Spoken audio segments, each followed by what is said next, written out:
Alright, guys, welcome back to another amazing day at India Predator League 2024, part by Acer. Yes, we are back with the Valorant action. My name is Raider. Along with me, we do have Anna Aiden on the desk, and today we are going to witness the round of 32. That means the competition will be top notch. What is your take on that, Anna? Yes, I am pretty excited to see how this one turns around because yesterday itself we saw a lot of escalation when it came to it being a cutthroat match, and today I'm expecting Yeah, even more. And all I can think is, Raider, if right here this is the level of expectations, I don't know what I'm gonna think of when we go all the way towards the finals. It's gonna be like what seven overtimes. That's what I'm looking at. definitely, the contestant will be amazing. But let's talk about the stakes. Let's talk about what is actually at the pricey moment. And the total price pool of this beautiful Valorant action will be 6,50,000 rupees, out of which 3,50,000 is there reserved for the champions of this beautiful tournament. And about from that, if we talk about the runner position, 2 lakh rupees for them. The third position, 1 lakh rupees is what they're going to get. But apart from all the other things, yes, there will be the bragging out right of winning this India Predator League 2024 by whichever team wins the first place. And I believe it is going to be out of these 32 teams which we are going to witness from here. Absolutely, this is gonna be a huge prize pool that's out there, and then also the winner gets to go to Philippines. This is new information that we're giving out to you. This is classified Wow. only for the viewers of today's stream. Okay. I'm not going to repeat this. Interesting. Guys, the stage will be set in Philippines for upmost and at most aggressive tournaments, to be honest. But yes, apart from that, if you talk about the total scenario that we are going to witness right now, yes, the prize pool is of 6,50,000. But let's talk about the schedule so that we have a clear idea of which particular teams we are going to witness. First of all, True Rippers, that team which was able to dominate in the round of 64 with a lead of 10 good rounds, is here to face off against the Hyderabad Hydras. On the hindsight, if you talk about match number 2, we have Metal Esports versus Valoverse, and then we have Global Esports' Phoenix, and they are facing DeathWish. Orangutan versus Bible Believers are the last matchup for the day. But remember, guys, again, this is the round of 32. That means the competition, well, it will be definitely top notch. Absolutely. And the first one that we get to witness today is going to be True Rippers versus Hyderabad Hydras. This is going to be a tough Mhm. one, and I do not know where to even weigh myself anymore. Like, until now, it was mostly slightly clear. We knew which team was going to win in the earlier phases itself. But now I don't think we can make that prediction anymore. It's going to be a very dicey situation all through, from the beginning to the end. Yep. Talking about the map veto, which particular map will it be? The best of one scenario is there. That means there is not a lot of scope of mistakes. And the map where these two giants are going to face each other will be the map of Bind, where the attacking formation will be going in the favor of Team Hyderabad Hydras for initial 12 rounds. And then the defenders are True Rippers. So definitely have to see how the first half is going to unfold because, again, exactly like the previous matchup in the prior day, I believe yesterday, we did saw True Rippers doing a beautiful job in the first half. If they are going to become the defenders in this particular scenario, facing Hyderabad Riders in the map of Bind. Maybe things are going to be difficult because again, you just have two sides to hit on, and Bind is one of those maps where definitely trouble is going to rise. I am definitely looking forward to see some raise action come into the picture because yes, the agent selection is here.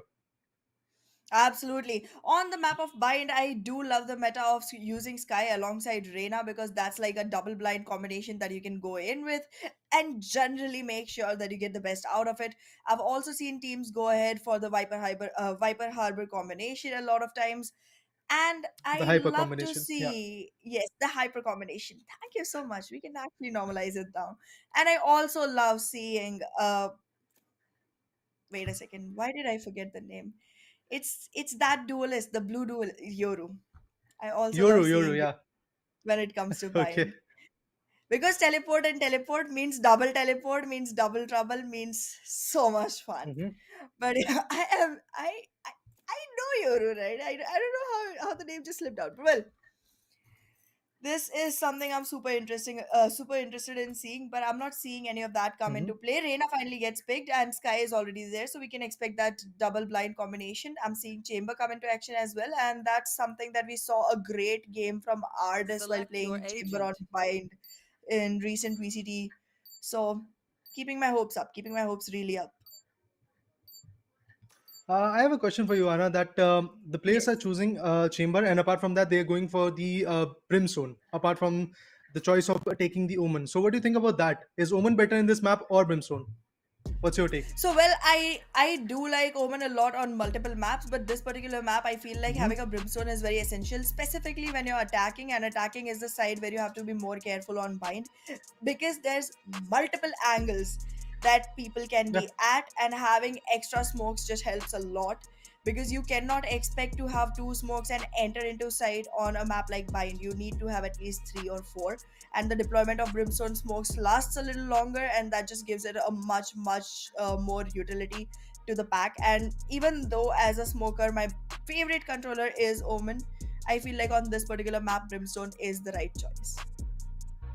I have to just add one more point that if you have Yeah, Brimstone, you can definitely smoke out every other place in this particular map, because then again, it's a smaller map as compared to these the other three-sided map where we compare, like true. basically we have Haven and then we have Lotus as well, where Omen is definitely going to be beneficial. But yeah, we have got Brimstones coming in from both the particular teams. True Reapers will be at the defensive side. Hyderabad Hydras, meanwhile, is going to orchestrate some good strategy so that they can showcase their talent in the first 12 rounds. It's really important for them to establish the dominance, break that momentum that True Reapers had in the previous matchups, and then establish their dominance, to be honest, and maintain it all the way in the first 12 rounds. I want to see a scoreline of maybe, like, let's say 8-7, because personally I want to see that cutthroat competition. But eventually, if the storyline is somewhere around 9-3 or 6-9, somewhere like that, that will be absolutely amazing in the initial 15 or 17, 16 rounds. But yeah, for now, Hyderabad Hydras and True Reapers both are ready. If you talk about the spike, yes, it will be in the favor of Brimstone, I guess. And for now, a small pause is there, which is again going to give these giants a time period to orchestrate, to figure out, to hold different sides wherever they want to go with. If you talk about Chamber, I believe he's preferring the hookah side, and in the defender spawn, we have Sky now rotating back to the site. And apart from that, if we talk about Viper, is going to push towards Lamps, and then Brimstone is also going to be on the back end. Meanwhile, the bath or showers is going to get covered by Raze. Well, it does look like a very good composition on the right setup points in the side of True Rippers, but well, here's the thing. If we talk about the composition that True Rippers is running right now, I feel like they are gonna be Hmm. the one team when going on the attacking side. They might go for faster hits, even though that generally requires you to Okay. have two duelists and two controllers. We do see Chamber here, who is kind of a pseudo duelist sentinel, so you can Yeah. expect that to happen from the side of True Rippers. However, right now, Hyderabad Hydras being on the attacking side, even though they have two duelists on themselves, they are not running on double controller setup, so they might not be doing the same thing. We will be seeing Hyderabad Hmm. Hydras go ahead and try to actually drain out utilities. Now, the first and most important utility to drain out for Hyderabad Hydras is gonna be the Sky Flashes and Trailblazer, which are with True Definitely. Rippers near Yeah. the Octagon area. So they're gonna make sure that whenever they hit towards site B, they take enough time. They try to, keep hitting and coming back, not really committing, making sure that all the intel gathering utility from True Rippers gets drained out, and then they can smoke off the site and start finding an entry for themselves. However, I'm not seeing uh, multiple players towards hookah area. That's going to be one single player who's trying to take capitalization on that area, so it might not be as quick an Hmm. execution if it goes to site B. But if we go to site A, I don't think that will even start until site B intel comes into Hyderabad Hydras, that this site is becoming very difficult to hit Right anyway. here.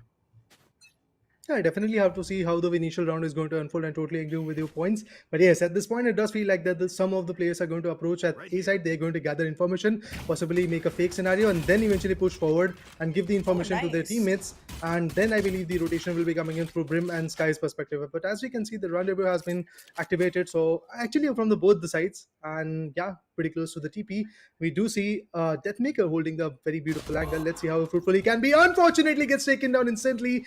Big Falcon was very, very on point. That's Bio Falcon to be precise, was very on point. The dash comes in. Jed is already entering the elbow, waiting for the right inside. On the hindsight, if you talk about the guiding lights, yes, it is again looking very, very good. Player has been blinded. Oh, Player pushes in. nice. Steam Beacon was activated, but not so fruitful. There you go. True Rippers is now falling, but still they are taking down players bit by bit. Well, absolutely. Hyderabad Hydras playing on trades still keep capitalizing their numbers here. Hmm. Now the numbers will be equalized by Rabbit. But well, absolutely amazing job by Techno to Cold at that point, making sure that he was already in the anti-flash position and then hitting Got it. back with a good position. But LF, what are you doing here, buddy? 30 This is a seconds left. 2v1, which is very difficult for the side of Hyderabad Hydras right now. This complete crossfire that has been created from the side of True Rippers is almost impossible to break through. Yeah, definitely a beautiful crossfire is there. Apart from that, initially the approach of Sim Beacon and then pushing was something Oh, very good. But wow. look at this, using the rendezvous and coming 10 back after seconds taking left. down Sky was absolutely amazing. But now it's just 10 more seconds to go with Brim has to do everything possible from his corner to actually shut the player down. But yes, the time is not that much, and there you go. Hyderabad Hydras lost the first round, despite of the fact that they were able to capitalize on a lot of scenarios in the initial momentums. But yes, True Rippers manages to initially put that domination to the end, and in the replay you will get to see how beautiful that was. Sim Beacon activated, Brimstone pushes, gets taken down, and eventually there was Sky who retaliated, and then Helif performed exceptionally well while taking down Sky and Reina as well. Apart from that, if you talk about the Jets pick, Rabbit was absolutely amazing on that point as well. If you talk about Ames, the last man standing, he definitely held the hookah for a longer period of time, but yes, Reina was picked up by Helif, and as you can see, a beautiful shot, and then instantly Reina being activated, hits back in the hookah, and also tried to establish a lot of dominance on the Brimstone. Although Brimstone was not that tagged, but still he decided to like push back a bit with the Skeptor now pushing the hookah angle, and look at this, the blast back can be absolutely amazing. Let's see how the formation goes on. Jet dashes in and takes down instantly two amazing players, the Brim and the Raze goes down. I was not at all expecting this, but there you go, the loss is here. Well, the anti-eco is being converted from the side of Hyderabad Hydras, even though it's not in their favor at all to begin with. They have been able to recover weapons and go in with the recovered weapons, making a chaotic situation for the side of True Rippers. Right now, two players survive on the post that scenario. Not gonna work out. Poison's off. It's not looking that easy. This time True Reaper's definitely in a lot of trouble. We have Vibhor, very good with his aims in the breeze map. He had so if I'm not wrong as the agent that he was picking in the round of 64, but there you go, gets taken down by Killa with a beautiful sheriff shot onto the head, and now it's all about Sky, the last man standing. Tries to go for a fake defusal, spots one with the Singer, takes a guy known as Killer down, and then eventually Biofalcon was able to shut him down with the classic. There you go, the approach is right, and Hyderabad Hydras, despite of the fact that they were on the equal round, they were able to establish that dominance. The aggression was absolutely amazing. Jet definitely made a marker. Due to that dash, I believe Ray's had to switch his aim, and at that point, every other guy from the perspective of Hyderabad Hydras actually capitalized the shards. Otherwise, it would have been a very difficult round, to be honest. Absolutely. This is already showing a lot of caliber. This match is going to be super close, and we can already tell that because generally, whenever there is a caliber difference, the anti-eco is won by the team at the weaponry advantage. You can already tell that there's no caliber difference. Both the teams are more than prepared and more than capable of taking this map into their favor, and that is the reason the anti-eco could be stolen. However, now the initiation is gonna go in the favor of Hyderabad Hydras. They have weaponry advantage. They have even a man count advantage right now. Moving in towards site A, not having a Viper, they do not have a lurking wall, and that is gonna be slightly difficult, but well, not for more, not for long, because Kalki will be able to take care of Vibhor, and that's gonna be another one that gets biting the dust. Now the boom bot has been activated, but instantly gets Last player denied. standing. It's the Raze which is holding right now. And there you go, Kalki finds another pick with the Vandal, and the job is done. Not so flawless round, but then again, they have secured 4 amazing players, and apart from that, they have got 5 kills. And yes, the spike was planted, so True Reaper is definitely trying to capsize. And on the hindsight, if you talk about Hyderabad Hydras, they are actually doing the heavy lifting by surviving in the game and also getting some good rounds in their favor. So there is a lead of 1 good round, but remember, guys, this can be changed instantly, as we saw after the pistol round victory in the favor of True Reapers.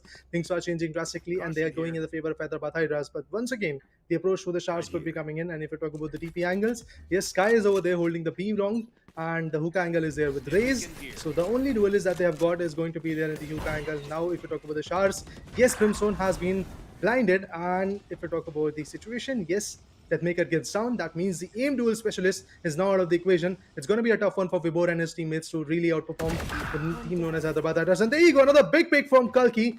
Beautiful shots coming in. There is no denial whatsoever in the smokes. It's Viper. Viper takes one down. Will he be able to take another one down? No, Vibhor gets countered instantly. Now the Seekers are going to come. Yes, there is no showstopper, but yes, Seekers can actually give a lot of info. That's exactly what happened. Try to destroy the Seeker, but instantly gets taken down as well. One enemy remaining. This is not really looking any good for the side of True Rippers. They do have a really nice agent lineup which they can utilize for this position, but I'm not seeing as much coming in from their side as I was expecting. However, Hyderabad Hydras completely on point are making sure that they are able to make the statement that they came for. 3 rounds in a row after having lost the first one. This is not the kind of storyline that we usually see. And having written this completely new narrative for themselves, Hyderabad Hydras have claimed themselves in a very, very worthy position. All that they have to do now is get like 3 to 4 more rounds, and they're good enough for the first half. Right here. Definitely have to see how these 3-4 rounds are going to come in their favor, because again, True Rippers is actually in a very tough spot.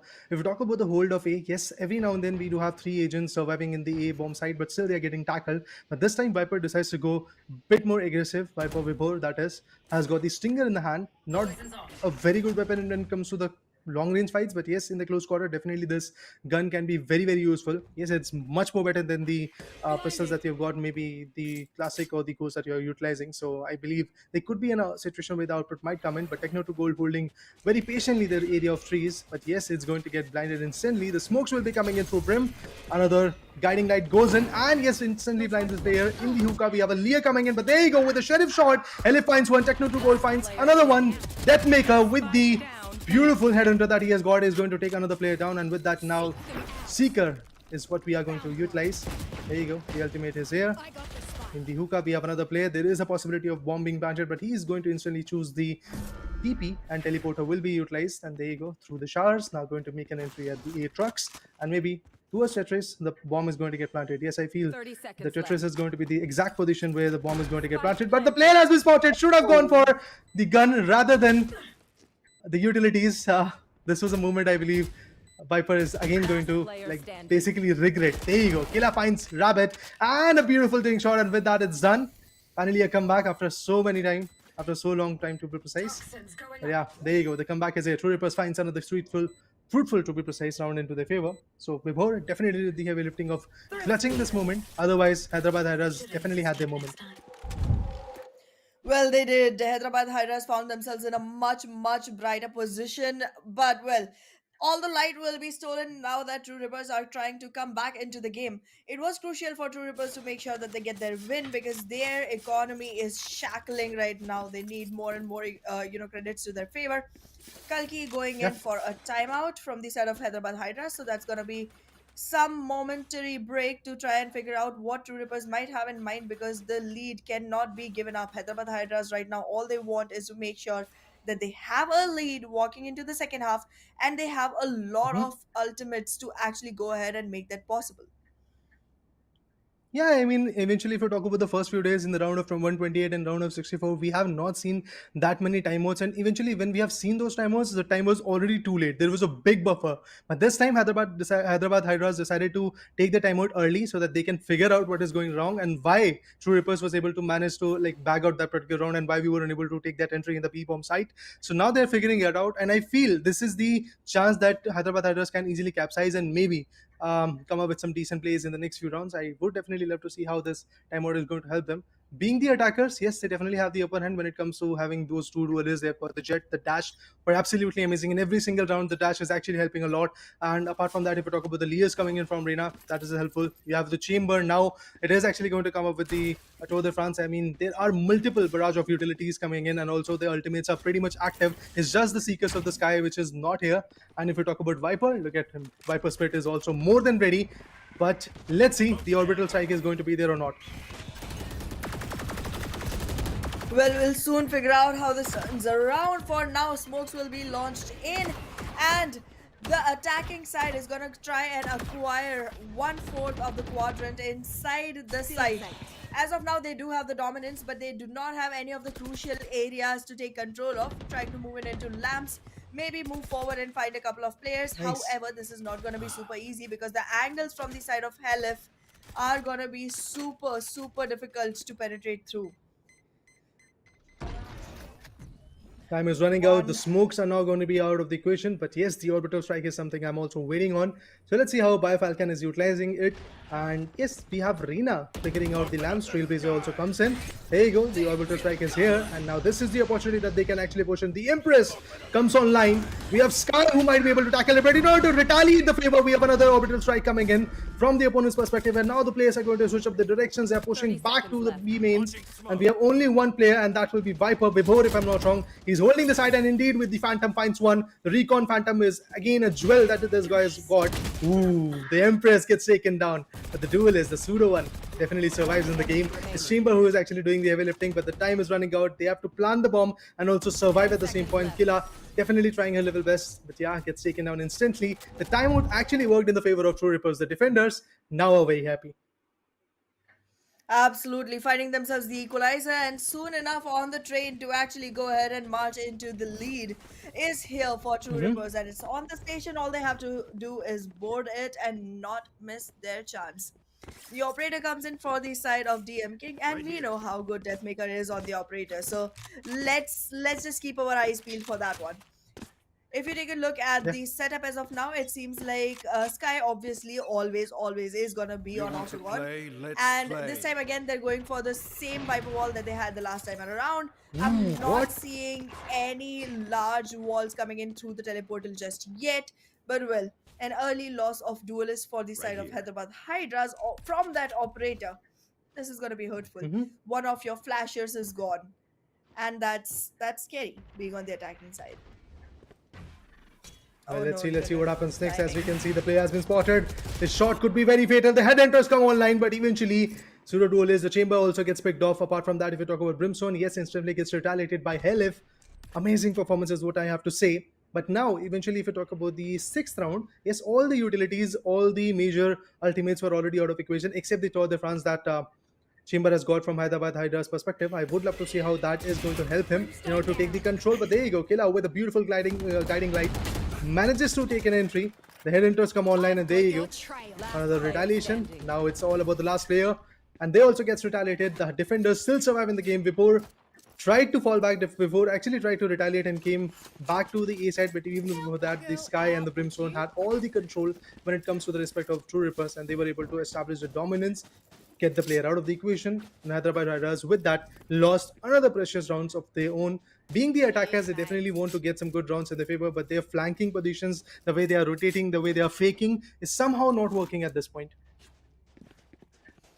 Absolutely, it seems very difficult for the side of Hyderabad Hydras to actually come back up. But let's see how they're gonna adjust themselves, because that's the one key thing to keep in mind. You have to be super adaptable if you actually want to win a game of Valorant. Using the smoke, there is gonna be some retaliation that is already created by Vibhor, and Techno to Cold on the Angel angle will be able to secure another one for himself. Using concussion through the Trailblazer, they are trying to make sure that Techno to Cold has to move around, but well, Yeah. he used his own counter ability and made sure that there was no retaliation that came onto him. In the meanwhile, Helef gets a couple, and now it's a 2v5. This is not doable. This is time to walk out, What? and well, they will be sent out by Rabbit. True Rippers are doing wonders while defending. Look at these angles that they're playing. Oh, through the teleporter goes in the shot, was able to come up with a wall bang, and eventually was able to get the information of where the player is. Rabbit definitely did the heavy lifting, and now look at that. Multiple ultimates are online. We have the Viper Sped, we have got the Seekers, we have got the Tour de France, and then again, you have the Showstopper as well, which can actually stop all the show and shut all the players down from Hyderabad Hydras. And it is looking like a complete domination coming in from True Rippers. But wait for a second. In this particular round, things might change rapidly, because again, these players are trying to focus a bit more onto the B side, and rotating through hookah or maybe entering through the hookah is not being that fruitful. But if they go through B mains, yes, every now and then they have made their approach very successful. Yeah, but after that, if you talk about the postman scenario or actually capitalizing on the B side, that has been the biggest trouble for Hyderabad Hydras. So these are few key points. If they're able to capitalize on it, I can definitely vouch for them, where they can perform, where they can actually get many more precious rounds in their favor. Absolutely. Well, I do notice Killa having this specific melee which has like a bull made on top of it. I'm just waiting to see if their own economy is gonna bull or bear in this particular situation, because constantly, one after the other, 4 rounds have already been secured by True Rippers. It seems like their economy is dipping down. Hopefully, rubbing this bull makes it possible for Hyderabad Hydras to go ahead and acquire some rounds for themselves. But well, let's see how it turns around. I'm not seeing any changes coming in from the side of True Rippers. I am not finding the current toxin screen useful at all, to be honest. But Yeah. I guess why fix something that's not broken? I mean, they could utilize it much better, but it doesn't Yeah. matter because they already are winning rounds, right? So I think once they start losing And rounds, they might go ahead for an adjustment on that. I feel like in the attack rounds, yes, Viper's toxic stream can be very, very useful while planting in both the particular sides. But yeah, for now, yeah, they are unable to utilize it. They are unable to get the job done. And if you talk about the aim duels, yes, Vibor is doing a fantastic job in that perspective. But apart from that, when you talk about the utilities of being a Viper and the advantage that Viper can bring into the picture, yes, that has not been seen that much. But still, I believe the job is pretty much here, where True Rippers is winning the round, where True Rippers is enjoying the game, and they are actually there with the lead. So I feel they're still at the comfortable spot. But yeah, that 100% from every single agent, every single player is not yet there. Irrespective of the agent, if you talk about the individual players, yes, Sky has done wonders for True Rippers.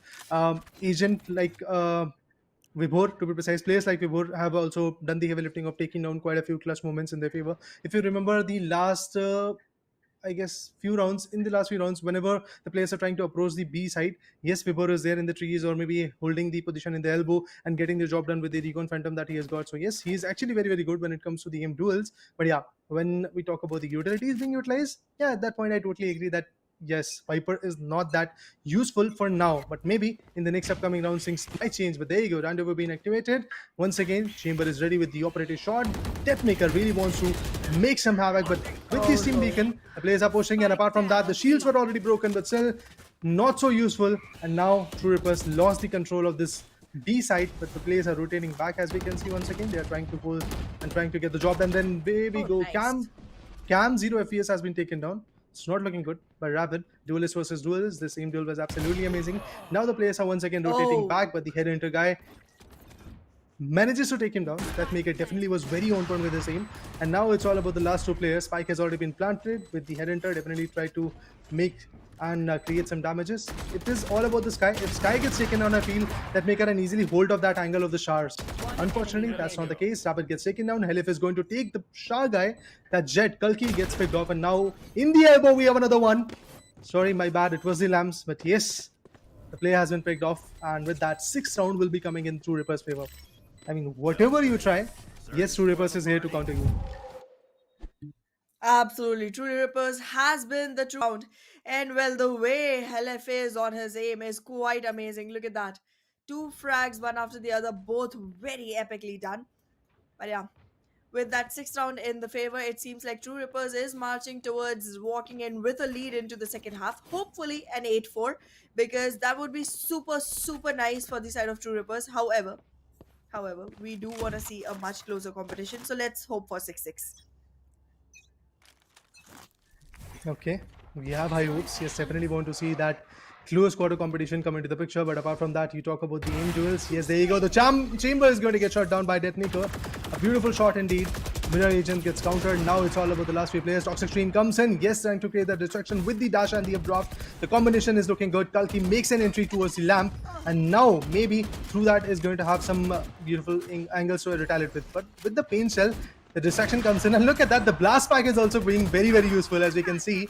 Deathmaker gets down by a Falcon, finds a crucial pick. The orbital strike is going to be there. Slow stopper also being utilized. Yes, multiple takedowns are there, but still majority is the situation of a 2v2, where if you talk about True Rippers, yes, their agents are quite a bit tagged. Viper Spit can be very, very useful while holding the particular side, but if you talk about the Seekers being utilized, it can be, again, very, very useful. But Hyderabad Hydras, there you go, they're going to easily plant the spike and then hold it off. Maybe this is a possible round that might actually be in the favor of Hyderabad Hydras, because the crossfire that usually is in the favor of True Rippers is now being handled by Hyderabad Hydras. But there you go, the concussed Trailblazer has been taken down. Position has been revealed of where the players are. Vibhor can actually go for the bypass split, but he's going to save that. He's going to go for the aim duels. And it's all about the Reina. Indeed gets spotted. Vibhor, as a player, as a guy who has a superior aim and eventually had the information as well, manages to take down the last two players, and with that a clutch moment comes in for Team True Rippers once again. And now the scoreline is off.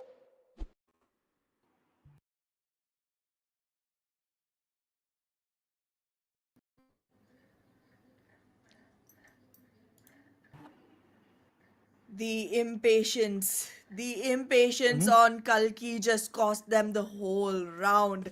This one should have been in the bag for the side of Hyderabad Hydras. All they had to do was buy themselves a little more time. But well, Yeah. he just over-aggressed, over-peaked, extended himself way beyond his reach, and then got taken down.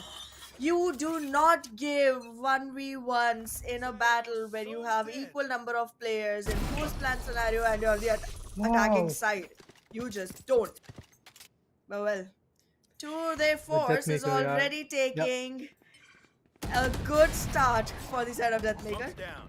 Another shot taken in, but well, this one was gonna be a miss. Kalki retaliates and takes Tour de Force out of the game, so the sniper is gonna be no more sneaky. Chamber is out of the equation. Deathmaker is not going to be that useful now. But yes, eventually that initial pick was absolutely amazing. Now, if we talk about the last few agents that are remaining, Trailblazer comes in, confirms the presence of some players beyond the lamps. But there you go. What a shot by Kalki. Takes one down, takes another down. Kalki is actually on fire. If you talk about the formation, yes, it's looking very, very good. Now, it's all about the raise. The duelist has to push in, get 4 people out of the equation. This is a moment where a 1v4 has to be there. But Kalki is here to take another set of frag in her favor. Rabbit finds one more. Is the Reina who has been taken down. But apart from that, Player Rabbit standing. finds 3. Amazing. Now, if we talk about Sky, HP is not that much. It's all about 22 HP. We have a boom bot. We have the blast pack being utilized. But mid-air, Killer finds him with the Phantom, shuts him down. And yes, this will be a possible good round in the favor of Team Hyderabad Hydras. In the instant replay, you'll get to see that initial shot of Tour de France coming in from Deathmaker, then a 1v2 coming in from Kalki at the initial place of the lamps. And after that, if you talk about the formation of using that blast pack and then utilizing a good angle, yes, Raze definitely tried its level best, but at the same point, the other agent, Sky, was more than ready from Hyderabad Hydras perspective to shut her down. Don't give them ground. Well, it was definitely a very mind-blowing round. I could not expect more from any round at all. It was so back and forth all through. But well, walking into this particular one again, Deathmaker trying to go ahead and get himself the first frag. He does. He successfully does again. And then the backup from the side of Rabbit is going to be just as good. Last time they made the Wow. mistake of not considering Kalki and losing another player to him. What? But this time they're not going to Spike down A. repeat it. 2 with the operator, 1 with the headhunter, and Bro. another one with that. 4 frags from the side of Deathmaker. Seriously? Alongside one from Rabbit. Switching sides. Beautifully done. I mean, this guy is just going wild. I mean, what a performance, to be honest. But yes, now the sides have been switched. That means True Rippers will be attacking. And this is the situation. This is the area. This is the tag that they really want to have in their favor. But look at those operator shots, those headhunter shots that you're going to witness. Another one, I believe that will be Brimstone or Reina, if I'm not wrong, who will be taken down with the operator shot. Indeed, it was the Reina. And then eventually it was the Brimstone who also got taken down with the headhunter. That means a 4K came in for him. And the last shot was also a look at this sweet shot coming from the headhunter by Deathmaker. Truly a guy who is very good when it comes to the 1v1 duels, but I mean, he's focusing a bit more on a 1v4 situation right now. But moving forward, Deathmaker now has to Or a 1v once again get his team some initial rounds. Yeah. Quite a crucial one, to be honest. But now the players are pushing. Let's see what happens in the pistol round. Well, let's see. 8-4 is the scoreline. They already have a 4-round lead. Attacking side is where True Rippers find themselves on the second half. They have the lurking Viper wall already established. They will be going in for a huge information denial option where they will keep Hyderabad Hydras wondering of where the hit might be for a really long time. This time around, the angel angle will be held by Ames. So let's see how long he's going to be staying onto that spot. Once the initiation towards the site begins from hookah, intel will be delivered by the trademark that's already been established. And look at that. All the players in a quick stack are going for a fast B hit, and Ames gets caught off by Vibhor. The lurker is finally finding himself the flank. The numbers are gonna be good. The site control is good. The spike is about to be planted. Wow. And True Rippers, they are literally ripping the bones out of Hyderabad Hydras. It is basically a situation where there is not even a single percent of a denial coming in. Yes, regrowth has been utilized, which with the usage of that, obviously the HPs of the arena has been replenished. But then again, with the ghost shots, there is no situation where these Reina and the Sky would have been able to survive. And as a defender, yes, Hyderabad Hydras is in a big trouble right now, because if we talk about True Rippers, they are quite adamant on which particular side they have to hit, and eventually very, very ready with their own plans and strategy of how they're going to make that initial formation, how they're going to push, how they're going to do the job. They are very precise with their aim. And apart from that, if we talk about Hyderabad Hydras, yes, they're trying to change some spots. They're trying to come up with some different strategies, and eventually it's not working out. So they might stick in this particular round to their own formation, and they might hold their own preferred side. But again, an approach towards the B side could be there. A fake towards the A could be coming in because Vibor is pushing towards the Sharks. If you can see, Rena is already holding that particular angle, so it will be very interesting to see how this performance goes on between these two giants. And as we can see, Vibor has got the superior weapon, that is the bulldog in the hand. On the hindsight, we do see a sheriff, I believe. But apart from that, Spectres being utilized. Oh, this can be very crucial. Jet pushing all the way into the smokes of the brim. Guiding lights come in. Indeed, the player has been blind. Helif wants to get the output of the player, and the toxic screen was the only thing that actually made them survive. But Rabbit, what a pick that was. Beautiful one indeed. Chamber gets taken down. Ames is not looking good at this point. I mean, in past 2 rounds, yes, he has been taken on some crucial angles. Ooh, another headhunter shot. Deathmaker, you are the MVP of this match. That's what I can really say. Well, absolutely, 2 rounds, and consecutively Deathmaker has been getting his 4Ks. However, in this one, he has just started with 1 for now. Rabbit already holding a crossfire angle alongside Deathmaker, and this is going to be huge. He goes and gets 1. Bro, however, the look at trades that. come in super strong. Deathmaker again prepared for the next one. However, Helif is going to steal that away. Again, 3 players survive. 10th round in the pocket, double digits hit. Everything is checking out. True Rippers, we were expecting to see a little more resistance from the side of Hyderabad Hydras on this one, but they are just making it look so easy. True Rippers, just constantly beating it up. Yeah. It is basically a situation where it does feel like the True Ripper, even for a single second, they're not doubting their decision. Yes, they're pushing, and they're very adamant on the fact that they will be able to capsize that particular area, and they will be able to do the job very fluently. Now the stream beacons have been activated. Rabbit with the blast pack is going to utilize the position and is going to shut down the Jet, possibly with the Judge. Unfortunately, that's not the case. Ames finds Judge. The Rabbit to be precise, and then eventually Vibor also gets taken down by Kalki. This is the moment where Hyderabad Hydras wants to shut the Rippers down, and yes, True Rippers lost 2 of their biggest assets. Vibor, the clutcher guy, who in the last few rounds, I mean, if you talk about the later stages of a particular round, be the post-ban scenario or the defensive side, yes, Vibor has done an amazing job. But now True Rippers have to capsize. Ooh, this will be interesting. Helif, he's trying to make an approach. He's pushing, but at the same point, look at this. 3 agents aiming onto exactly the side where the other players are going to push in from. And with the Bulldog, Techno to goal, definitely find 1. But this time, Deathmaker is not going to be that fruitful because, again, it was a 1v3 scenario and got taken down. Had the headhunter in his hand. And with that, definitely was able to create some dent, but at the end was not able to shut the player down. So with that, now the situation is of a 10 versus 5. There is a buffer of 5 good rounds still. So I feel there is still a very good fighting chance that Hyderabad Hydras can utilize. They can stop True Rippers at this double-digit marker, and they can also snatch this marker in their favor if they really maintain that consistency and the presence of mind and the trigger discipline that they are missing from past 3 rounds. I'm not even doubting their aim duels, but yes, there is some strategic flaws that are coming in. If you talk about the positioning that these players have got, look at this. There is nobody beyond the trucks. There is nobody in the lamps. All the players are in the showers or holding the teleporters in the B side. That's all. True, this is going to be super difficult coming in from the side of Hyderabad Hydras. Their positioning definitely does a little bit of spooky for their own good. But well, they are finally deciding to drop back a little. Gonna hold the side from behind. Not trying to deny it just yet. Let's see how this turns around. Wait a second. Did that guiding light just... I don't think that was intentional, right? Why would you Can't fly really your say. guiding light into the octagon and burst it there when you already have 1 player right in front of you? Okay, never mind. Oh, Whatever it it's is. cold. Oh, nice! Look I'm at this. liking the move coming in from the side of True Rippers, and also the train Wow. from the side of Hyderabad Hydras trying to walk in. But look at the lurking Viper wall, how well it is being utilized. Already a reinforcement is coming in from the side of Techno to Gold, and look at the backlines. Viper did get cleared out. Vibor won't be able to do the match shackling things that he wanted to, but the aim from the side of DM King, this is going to be hard to deny. This is going to be hard to fight off against, and there it is. This is another frag that comes in for Deathmaker. He's ready for 1 more. However, he does not get the opportunity because the rest of the team is just going berserk. Techno to Cold with 3 for himself. and 11 for the team. This was a completely bizarre round, but I love how absurd it was. I mean, the timing that was there for Techno Gold. He got the information of where the players are rotating and eventually instantly called off his teammate that hit to the B side because everybody has already rotated towards the A through the showers, and that's exactly what they did.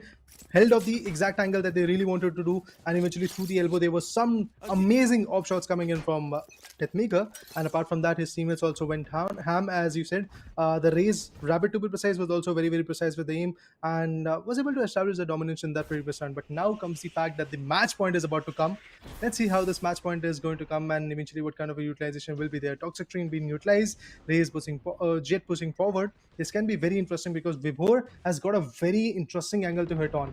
But eventually, if we talk about Deathmaker, he's still there at the back angles, trying to clear the B mains, trying to enter that particular side, but Ames gets taken down. Apart from that, Vibhor also gets retaliated. Not a very good situation because it's a 4v4 scenario for now. Deathmaker definitely wants to make an entry at the B long side. On the high side, if you talk about the spike, here. it is being held by Helif, and he's here trying to open up an angle for the hookah, but maybe he's I've going to got push your forward trail. because from the back ends, it is DM King, which is trying to give all the insights, trying to get all the information of where the players are. But with these Seekers, the ultimate coming from Sky, it can be very useful to watch how the game goes on from here. There you go, Reina Out of is going to shut the Seekers down with the classic. Position will be revealed, but has got a Oh, no. judge in the hand. This will be very crucial pick, to be honest. Trust me. There you go. Spotted the player and takes him down. The Devour comes in, or it was a dismissal. 30 Yes, it was a seconds left. dismissal. But apart from that, Hyderabad Hydras now left with two remaining players. It's Jet and the Fire Falcon, that is a Brimstone. Brimstone find a beautiful spot to hit on, was able to establish his own Player dominance. standing. Oh, hell, what a sweet spot that is. What an angle that was. Kalki now has been picked off. It's all onto the shoulders of Biofalcon. With not a lot of HPs, it's going to be a tough one for him, that's for sure. Because Utils, if I'm not wrong, that is also pretty much running out. Well, Biofalcon does not really have much to do here. All he can do is wait long enough to make sure that nobody escapes the site and everyone is taken down by the detonation itself, making them lose the operator. Other than that, I don't think there's much that can be done. However, the right opening has been found and now everybody is going to run away with their weapons, saving it for the next one. Goodness gracious, this is just one more round, I think. The match point is already here. There's a buffer of 7 amazing rounds. What more can we really say? Straight up a domination coming in from True River's perspective. Yes, every now and then Hyderabad Hydras is trying to decline the fact that the other team is overpowering them. They're trying to shut some crucial players. For example, if you talk about the last few rounds, Rabbit and also if you talk about Deathmaker, yes, they were getting picked up, but again, the control is there. The other players are also equally good. You talk about Vibor and his perspective when it comes to the aim duels. You talk about the toxic screen that he was utilizing. And for a fact, we were talking about in the first half that why is his utilities not so fruitful, not coming that fruitful, to be honest. Yes, they are a very good agent, but then again, that agent is not being utilized that much. But yes, now we can clearly see in the attack rounds, things are changing drastically. Look at the aim. Rabbit definitely found a beautiful spot to hit on. With the blast pack, he's going to push forward deep into the side. He's going to use the showstopper. Not so useful. Vibor finds another one. Biofalcon gets taken down. This could be another set of flawless round coming in. But even before that, Killa at least finds one with the Spectre. Spectre to be precise. But the orbital strike is obviously going to create a marker. And the judge comes in. Seeker is being utilized. Yes, this will be very crucial to watch how the initial round goes in their favor. Judge coming to the action, has to peek in, has to get the job done. Even the Empress is not going to stand a chance against Vibor. And with that, Deathmaker finds the last pick, gets the player down with the operator shot. In the replay, you'll get to see all of that action going in once again. But yeah, man, what a match this was. What a match indeed. Absolutely, absolutely. 13-5 scoreline. We were not expecting something this lopsided. There were, moments of glory that came in for the side of Hyderabad Hydras, but they were just moments. The history books are going to be written with the name of True Rippers on it because they have created themselves the victory that they wanted and needed in this particular match. True Rippers beautifully done, very well executed, impeccable performance from the side of Deathmaker. It's multiple times that we saw this guy go for 4Ks, and I was literally waiting to see an ace come in, but that never happened. So that's just gonna be one broken dream, which I'm gonna hope for in the next match, because they are coming into the next matches as well. They will be there in round of 16. Yes, we are going to see a lot of fights in the round of 16 as well, but for now, yes, in the B1 scenario, If you talk about True Reapers, they were able to establish their clear-cut domination from the start of the maps. But indeed, if you talk about the first half, there were some glory moments where Hyderabad Hydras was able to establish their own dominance, being the attackers. They were able to get, if I'm not wrong, 4 rounds in the first half, and then eventually just one good round in the second half. So not a very good scenario for Hyderabad Hydras. But again, this is a learning curve. They have a scope of learning, and eventually they were able to establish their dominance till the round of 64, and they are here in the round of 32. That really makes a statement. But let's have a look at the highlights so that we have a clear perspective of what actually went wrong when it comes to the perspective of Hyderabad Hydras. If you talk about the initial moments, yes, the overcommitment somehow, and the idea of that they can push in with this team beacons and they can approach the particular side, plan the bomb and plan the spike, and then eventually enjoy along with it, make sure that they can hold the post-plant scenario. It was good enough, but eventually look at this crossfire that Helif and his teammate were able to establish. Helif instantly survived, and eventually if I talk about Rapid, he got taken down. But after that, if I talk about Ames, I believe the Brimstone just tried to decline the time period and he was unable to even plant the bomb. Well, absolutely. This has been slightly sad for the side of Hyderabad Hydras, but well, it did come up as the shining light for the side of True Rippers. This was one round which was supposed to be won by True Rippers, but then the angles just did not really clear out for the side of Techno 2 Gold. There are multiple places where we saw a lot happen. So here's one round which is specifically engraved into my memory, which is when Deathmaker went in for the first frag with his operator. Kalki retaliated and took Deathmaker down. Then after, True Rippers ended up losing a round.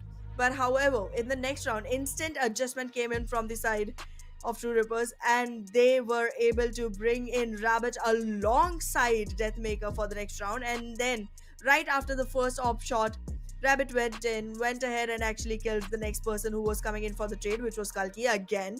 And then the capitalization situation was literally handed over to Deathmaker. Even this round was very interesting. We had an opportunity to see multiple ultimates being utilized. We saw 2 orbital strikes being utilized, and then Seekers were there, and even after that we had the Blaze Storm being activated. But still, eventually, if I talk about the output, it was in the favor of True Rippers. But this moment, when Deathmaker was just going ham, if I talk about Kalki also going ham with the 1v2s that he was coming up with. But yeah, this is the round, if I'm not wrong, we were talking about initially.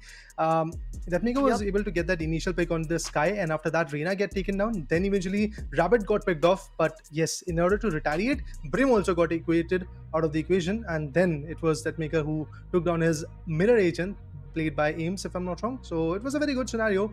That moment was really amazing. The way his aim duels worked out, the way he actually was very precise with his aim, it really makes clarity that how skilled he is, and apart from that, how much of a practice he has got. I'm not doubting that the other 9 players in the lobby are very good. Yes, they are instantly amazing. And if you talk about the quick decisions and also the quick reflexes, I believe at that point, yes, Deathmaker is one of those superior guys that are there in this lobby. But eventually, if we talk about the Judge choice in the defensive round, yes, Judge is a very good weapon, but you really have to have a very good stronghold of the angles that you are going to play with. And somehow True Rippers was just making these guys to rotate, to withhold, to withdraw from their angles that we were playing from, and due to that, I believe the Judge actions was not that useful. And even on the perspective of True Rippers, we didn't saw Rabbit using the blast pack and then going in for the Judge picks.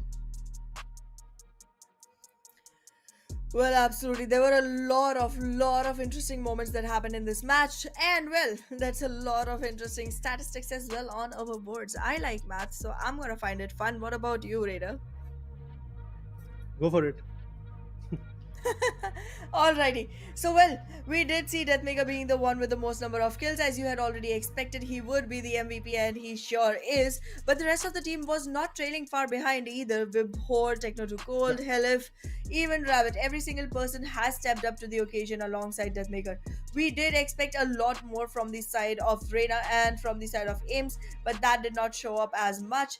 This was the one weak link into the game for the side of Hyderabad Hydras as of now in this particular match, but I hope that in the next ones they are able to find themselves a more polishing execution. But then again, you can never blame them much, because on the opposite side, it was True Rippers after all. They have been super amazing at their job and at their game. Alright, definitely. You talk about the aim duels, you talk about the strategies and the angles. Apart from that, the kind of crossfire these guys were setting, everything that we were missing initially in the round of 128 and round of 64 is actually here. If you talk about the strategies, you talk about the angles, because these were a few things that we were really missing in the initial rounds. They were one-sided dominations coming in. Yes, this is also kind of a one-sided domination, because in the second half there was a straight up walkover coming from True Rippers. The way they were able to perform, the way they were able to establish their connections was absolutely amazing. Initially in the first half, yes, they had some serious contestment between both the teams, and we did saw the pistol round going in the favor of True Rippers, if I'm not wrong. But after that, Hyderabad Hydras was able to snatch out the other two rounds in their favor, the eco one, and then eventually the bonus round was also in the favor of Hyderabad Hydras. So for a moment, we did thought that there is a spark of burst of that momentum, of that close cutthroat combination that has to be there in the round of 32. It was there, but eventually True Rippers was just trying to analyze what the other team is capable of. But for now, we are going to see what the other teams are capable of after a quick short break. So yeah, guys, stay tuned till then, and we'll be back very soon.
Well, guys, as promised, indeed, after a quick short break, yes, we are back at India Predator League 2024 with the banner action presented by Acer, and we have seen how True Ripper can be the dominating team. But up next, we have another set of amazing teams coming in. So, Anna, what is your take on it? What do you expect? What is going to happen next?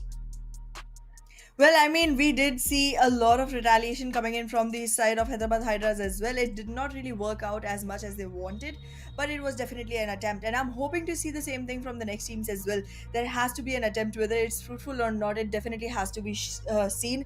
And I'm having big hopes for the side of these teams. Like Medley Esports, we all know them for a really long time. Valoverse as well is going to be going ahead and, taking this challenge up against Medley Esports. So let's see how this turns out. All I'm expecting is one good match of Valorant.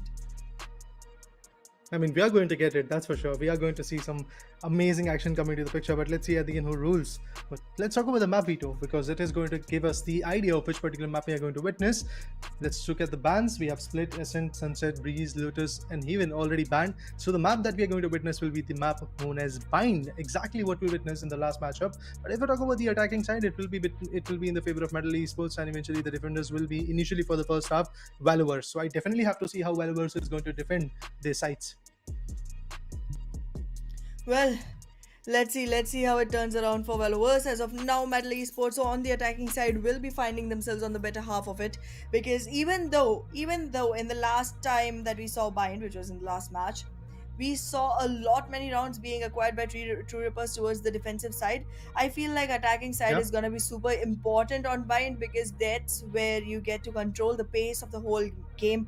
And then again, if you're going with a double controller, double duelist setup, you're going for fast hits onto a site. B is gonna be super accessible, and this is gonna give a lot of opportunity for the attacking team to have a initial lead, which is good enough to go on with. So let's see how this turns around, but I'm having high hopes for Metal Esports on this one.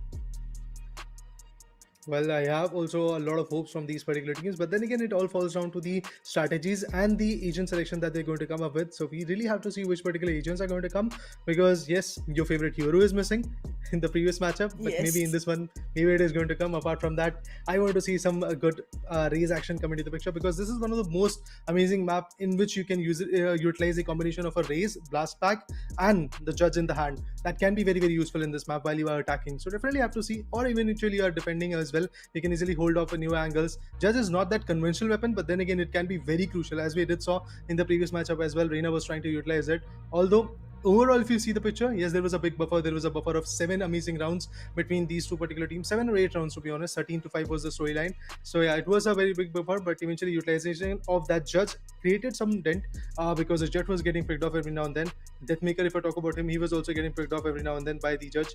But yeah, apart from that, this particular matchup will be definitely interesting. We have to see first of all which particular agents are going to be there, and then again how they're going to utilize them. Yep, and specifically, I'm trying to see if there's gonna be a Sage, because Sage on Bind can actually turn the game around Okay, quite a yeah. bit, and Sage is not as good on most of the maps anymore. Like, yeah, she does the healing, but when it comes to the actual battle, the mobility is low, and even the utility is not as good for her kit now that that the game has evolved so much and the meta has changed so much. So this is one of the maps where I do want to see Sage show up and actually, go ahead and reclaim her name, because that's one of the agents that I usually play way too much, because as I mentioned earlier, all I do is just keep healing the duelist. But yeah, obviously other Okay. people have better use of Sage. Yeah, you're. So that's Yeah. something we can see. Yeah, so we can see that happen, and this is one of the very few maps on which Sage still is relevant. So I would definitely like to see that. I don't want to see any more chamber on this map. I've seen way too much, and I'm like, all right, Okay. give me a break on that one. But yeah, Yoru could be great. I also feel like Neon is not a bad choice. It's a very, very off Hmm. meta choice. And if you go for Neon, you would have to be very precise with what exactly you're going to do with a utility kit and how you're going to execute it. But that would be a great pick. A lot of people have made it work, and they've made it work very well. But yeah, that's about it. And I'm going back to this one question that you asked me before we went into the last map. It was also on bind, so I think it's still relevant, about Omen, right? So Yeah. I just remembered that there was this one team, we all know this one team, Loud. They played Omen on bind, they played triple controller, and the only use they found for Omen for the whole match was sending him towards showers, making a one way, and just standing there. It did not work out. They lost the match, and I Okay. feel like that could be a good example of why I feel like Brim is a better controller on Byte. I'm just trying to back up my facts, so that's that. I mean, yeah, Brim has got the lineups, Brim has got the idea of how you can play with it, and eventually, if you talk about multiple angles, you have three smokes that you can easily utilize. If you are hitting the A side, then again, if you talk about the particular side of lamps, you have showers or the angles of the Tetris, and also the Haven that you have to really block off. So I believe these three smokes are going to be very, very useful. Apart from that, as you said, it stays for a longer period of time, and yeah, I believe the Yes. Steam Beacon is actually going to be a very big addition. If you don't have that Reina, you can really become, every agent in your particular team can become the Empress by utilizing that Stream Beacon, because then fire rate is very, very high. Your movement becomes absolutely amazing. So I feel like that, yes, Brim is the agent that you can go for, but we have to definitely see which particular agent are these guys going to pick. Metal Esports versus Valoverse. This will be very interesting matchup to be precise, but guys, these matchups are not going to stop here. We have two more matches, if I'm not wrong, today, and then again the rest of schedules will be there on the Esports Club's Instagram handles, so make sure to follow them as well. You will get all the updates regarding the next upcoming matches and when they are going to happen, what are the particular schedules, and apart from all the other things, I believe, yes, for now, I'm patiently waiting to see the agent selection page, because you will get to know which particular agents are there, how many duelists are going to be picked, which particular combination is going to be there, how many sentinels, how many controllers, how many duelists, and so on and so forth is going to be there. So all of those situations are obviously creating a lot of speculation in my mind. But then again, Yes, we have to wait for that time period when the agent selection comes in. absolutely. But well, there is a little bit that we already know. We know there's definitely gonna be a Sky. We know there's definitely gonna be a Raze. These are like staples of Bind. Without them, you cannot even imagine winning. And if you're able to, then I have all the respect for you if you're winning on the map of Bind without using these two agents. They are like so staple to it. But well, I do feel like when you go to Sentinels, there's a lot of choices which can do a lot when it comes to the map of Bind. We can see Cypher come into a really good play. I've seen teams actually utilize Cypher to go ahead and put a spy cam onto the teleportal towards site B and make sure that they are having a Mhm. clear view of the whole area, while making sure Yep. that they do not dump their utility when players from the attacking side are trying to drain it out from the defenders. So, excuse me, Yeah. that's gonna be one very crucial pick that can happen. Then I mean, Killjoy is good on any map at all. She's amazing. Definitely. Sage, we already talked about. Chamber, I don't want to see anymore. I don't think there's any more sentinels out there. Okay. There Deadlock. are. What about Deadlock, her? don't want to see her on any map. Okay. Not yet. Okay. A controversial statement coming from a I caster, but yeah, what are the facts that you really want to back out when it comes to the ban of Deadlock in this map regarding yourself? Yeah. Not just this map. I would say I don't want Deadlock on any map. So here's the thing. She Okay. has a proximity sensor, right? But then we have a Hmm. better alternative to that, which is the tripwires. She has a Definitely. barrier, but we have much better Sage. alternatives to barriers. Her barrier is the worst of all because one, it takes really long to shoot. It gives way too much opportunity to you and to the opponents. It's equally, good for both. And when you use a utility, you want it to be good for you, not for the others. So excuse me, what's happening there? And well, the Okay. last annihilation, that's so the ultimate is good, but then it's also slightly lower on the skill level. I don't like that. I want more skill to be utilized when you're going in for deciding when and where to use your ultimate, because that's something you farm over multiple rounds by taking multiple frags, collecting orbs, dying, respawning. I want that to be used in a way that justifies the whole, struggle that you go through to go ahead and claim that ultimate. So I feel like that's my justification for why I don't like Deadlock yet. But well, if someone comes up with an amazing meta and I see her being utilized in an completely out of the box way, I'll respect that. I'll respect that. Okay, there's still a scope of Deadlock coming into the maps, but yeah, Eventually, for now, I guess Sana is going to say no deadlocks in this particular map. So yeah, there you go. But yeah, guys, pretty soon the Only agent selection lockdowns, will no be coming in. deadlocks. Okay. Okay, amazing.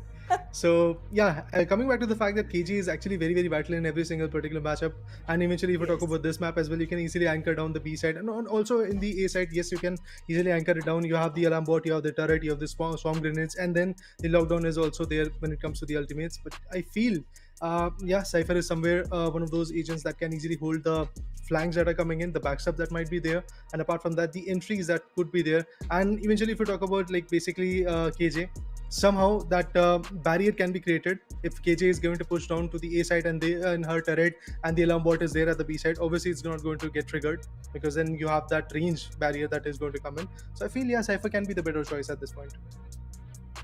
Absolutely. Cypher could be a great choice on this point. And also, Bind is a map which is from Morocco. Cypher is an agent who is from Morocco. So it's only Yeah. justified if you have Cypher on Bind. It's his home ground, guys. We want to see him. Yoru is there. Yoru is there. Okay. Nice. Medal Esports is going to fulfill your wish by bringing in the A game of Yoru. Paradox is there. Ah, the name is also very interesting. Paradox is going for the Drifter. Yes, this is nice. This is so good. I'm already fanboying for Metal Esports right now, even though I'm not supposed to be biased. I'm not biased when it comes to the gameplay. But yeah, the pick of Mhm. Yoru by the player called Paradox, that's nice. I like it. I like the word plays that are coming in from the players without even speaking.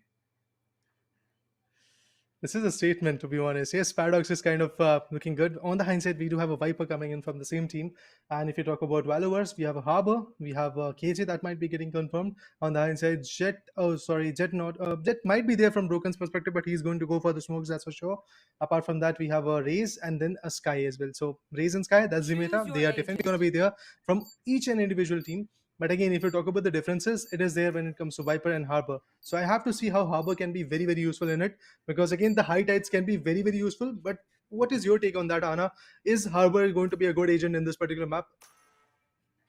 I would love to see the hyper combination. We already discussed this before the previous map, and that was super. They are You from know, different team.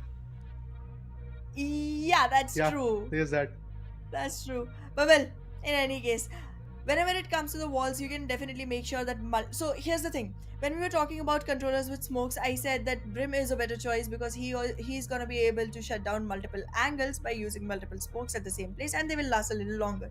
With Harbor, you can actually do a similar thing. You can use your high tide to completely circulate around the whole area and close it off for the defenders. Also, you can force them to come in for close range battles. Plus, Hmm. while on the attacking side, specifically on the longer length areas, you can actually go in with the cascade, following it right behind, and make sure that you're clearing the angles without being bothered from the longer angle that is already prevailing there. So I think these all things are Yep. going to be super useful that can be done with the help of harbor. And then again, whenever you're diffusing, whenever you're planting, just like wingman is a completely essential ability that can come into action at that point, so is cove. Whenever you have that Oh, shielded yep. smoke around you, you get some extra time to actually go ahead for the plant or the diffuse, and that's super nice. Like, harbor is good, he's the raja, okay? So we cannot argue on anything on that one. Totally agreeing with you. I'm not going to agree, like argue on that particular point. I'm totally agreeing with your point. I'm totally justified that yes, Harper is there and he is going to be very, very useful. But on the hindsight, we have a Viper coming from Metal League Sports, and they are the attackers. So Yes. definitely have to see how Viper pick is going to be useful for them because at the end, the initial 12 rounds can really, I guess, dictate a storyline that how the particular match is going to go on. Eventually, if we talk about True Rippers versus the particular team that they were facing, Hyderabad Hydras, in that first half we did saw a close quarter competition coming in. 8-4 was the storyline, but yeah, we'll talk about all of that when we come to the caster deck once again. But for now, Medal Esports versus Valoverse is the situation that we have to talk about. Valoverse sitting in the defender's corner trying to figure out which angles they have to hold. And if you really talk about the B side, again, KJ is going to be there to anchor it with the turret beyond the box, and eventually we have the alarm bot sitting right there beyond the hookah. If somebody decides to make an entry, that turret is obviously going to tag him. Apart from that, alarm bot is going to be very, very helpful.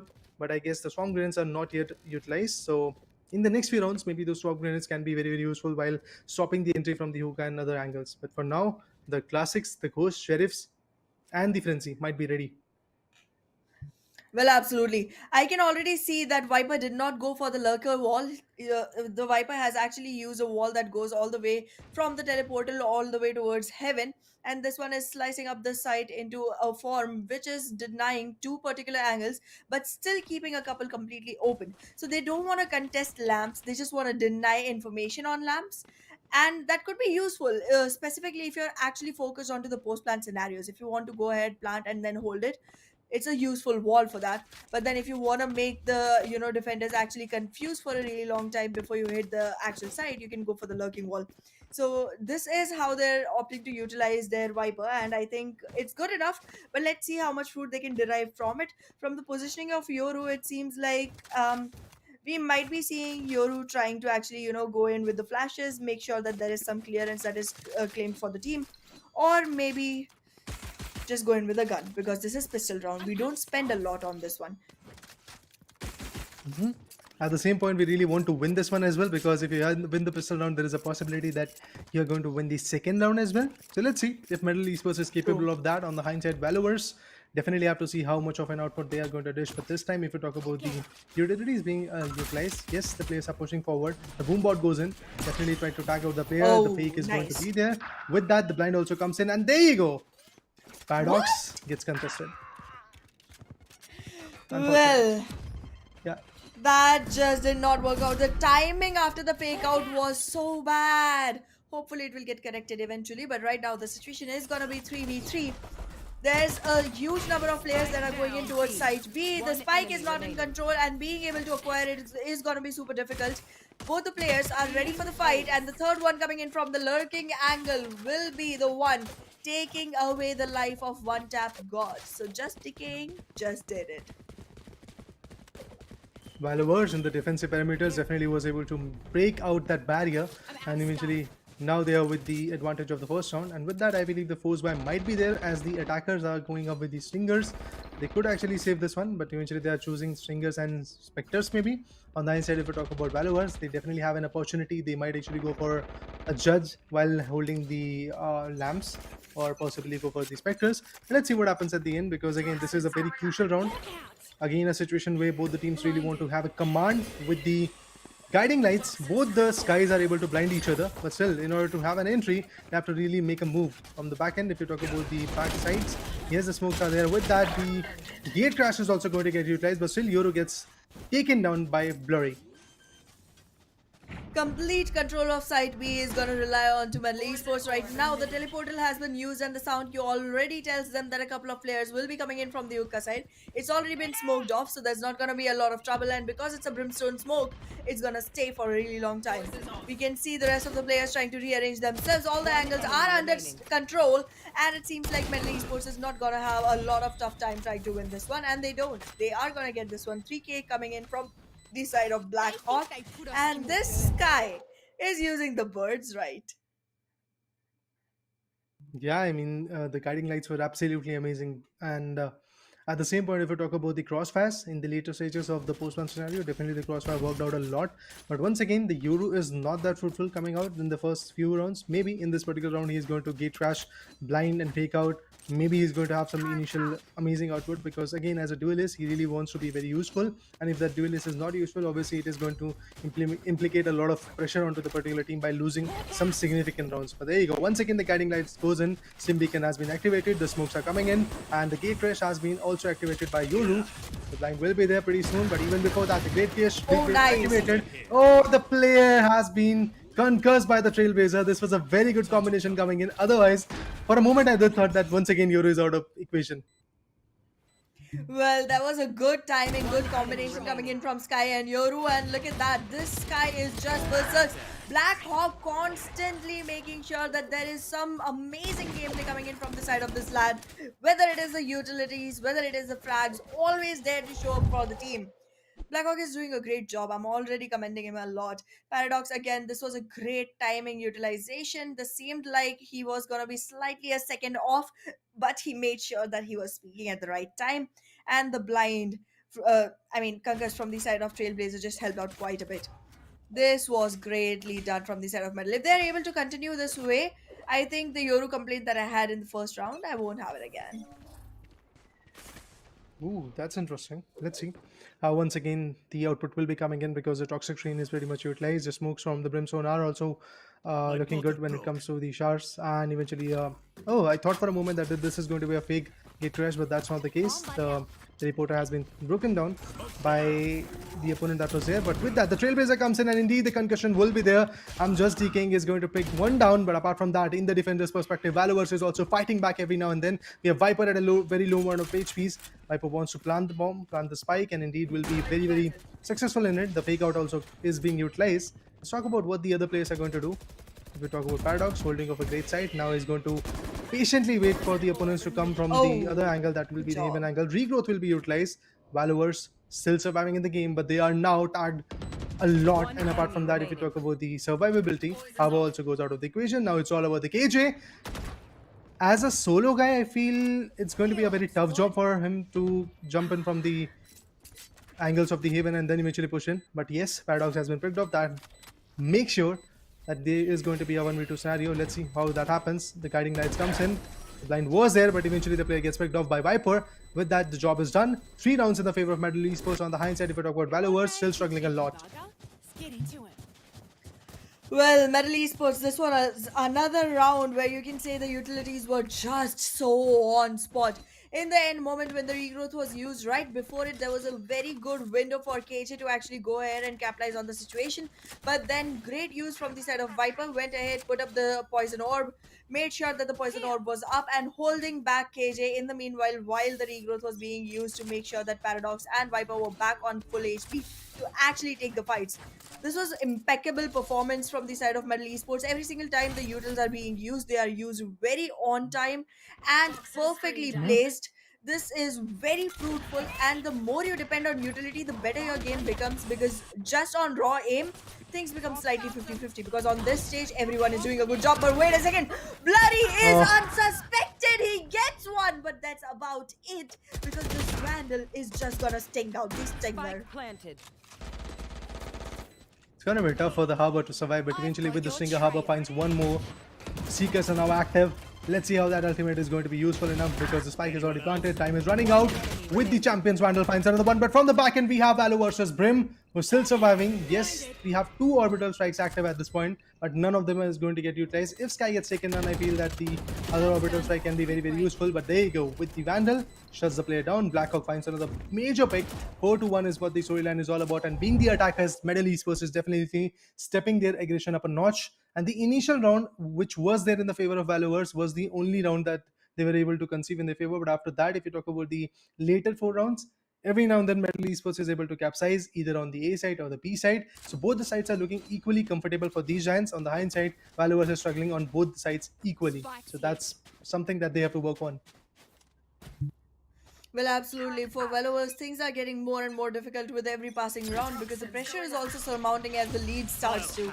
This time around, there's gonna be dimensional drift being into play. Every single player inside the site will be relayed information upon. Hardware has already been spotted, and with that, repositioning himself will be easy. Coming back into the game, Paradox gets one for himself, had already relayed the information, and with that, Wimp got one for himself as well. Marching right into the spawn area, Paradox finds 3, and then Blackhawk gets himself the decaying member as well. Beautifully done by Metal. They had great orchestration on this one, and the calculativeness of this round just put it onto an end before it even began. Pretty interesting round, to be precise. What a way to use that dimensional drift, get the information, and then eventually a fake out came in. And after that, if I'm not wrong, the blinds were also there, and there you go. Sky gets taken down. Not just that, Brimstone also got picked off by Yoru. This is how I guess Paradox should have used it in the initial few rounds, but now he's stepping up a notch. He's getting the right idea of how he has to utilize and how he has to shut down the particular players. But the showstopper might be coming in from One Tap God's angle pretty soon. But what is this? All the blues coming in. They have got the eco round, but then they are pushing back with the sheriffs and the stingers. Got the output. Valor was still in a big trouble. But then again, if you talk about Metal Esports, they have got their 3 players surviving, but the spike is pretty much dropped. So that is the condition which is going to be a tough one. But Reckoning, if I'm not wrong, has been utilized. But still, Yeah. Valoverse is surviving in the game. Oh, just the Yoru. Alrighty, this is completely absurd. I cannot believe my eyes right now. They used Reckoning out of nowhere for nothing, and What? then they brought the game down to Paradox. a 2v1, and Paradox just went in, tried to make it look like he was the fake, and just got the round for himself. Did Anyone not gonna get have the the spike? spike, did not have the sight, did not have the numbers. Just fighting single-handedly against a couple of Spike's players here. already in a crossfire situation. Paradox somehow still changes the game around. And I told you, Euro is amazing. I mean, I'm not going to like disagree with you for now because again, if you talk about the picks, if you talk about the formation that this hero is utilizing, it's absolutely amazing. Not just as an agent, this guy Paradox is actually creating a lot of paradox in which the other team is just falling and getting trapped and getting shut down. But moving forward, we have the Harbor. We can utilize the high tides. Oh, the dimensional drifts will be coming in. There you go. Once again, the Wow, information is again? going to get relayed, and he's going to fake out the formation that there is the players. But Strong Grenade is obviously going to deny the entry that Metal Esports was trying to have. Orbital Strike comes in, trying to clear out the whole areas, and with that, the elbow is also cleared. Now it's all about the last man standing from Valoverse. Gotcha. Broken is the name, breaks down the spirit of the other guy, known as Izzy. And finally, if you talk about the last three players, we have the Yoru pushing forward, obviously at 33% HP. This is going to be a tough one. Decided to peek at the wrong spot, and indeed Yoru is going to still nice. survive. The Paradox again traps the players down and survives for another set of amazing round, and indeed does the heavy lifting of clutching at the right moment.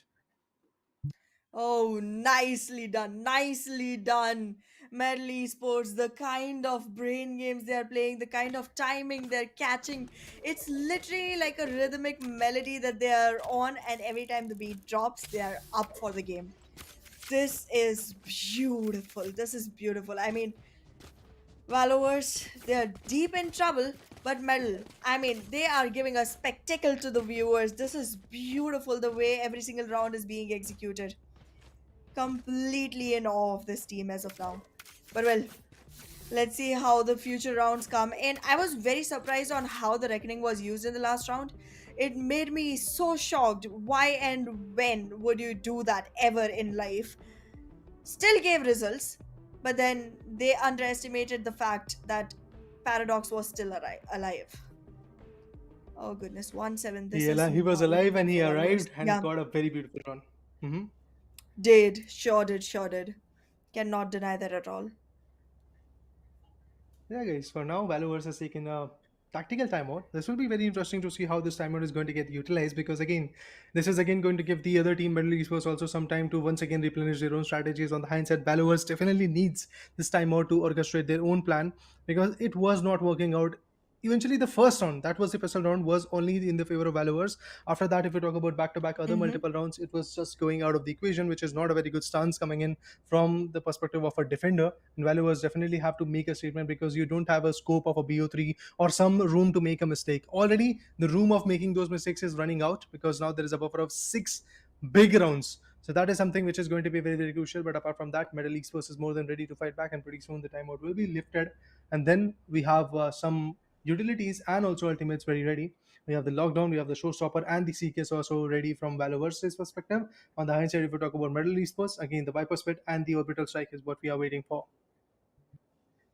Absolutely. Well, if you talk about Valoverse, here's what I feel is missing, and that is the on the fly wit. Because the way Paradox is thinking on his feet, the way we are seeing Sky from the side of Medley Esports thinking on the feet, constant changes, constant adaptations all through the round. Like in the midst of the round, they know when and how to change up their play to suit the situation.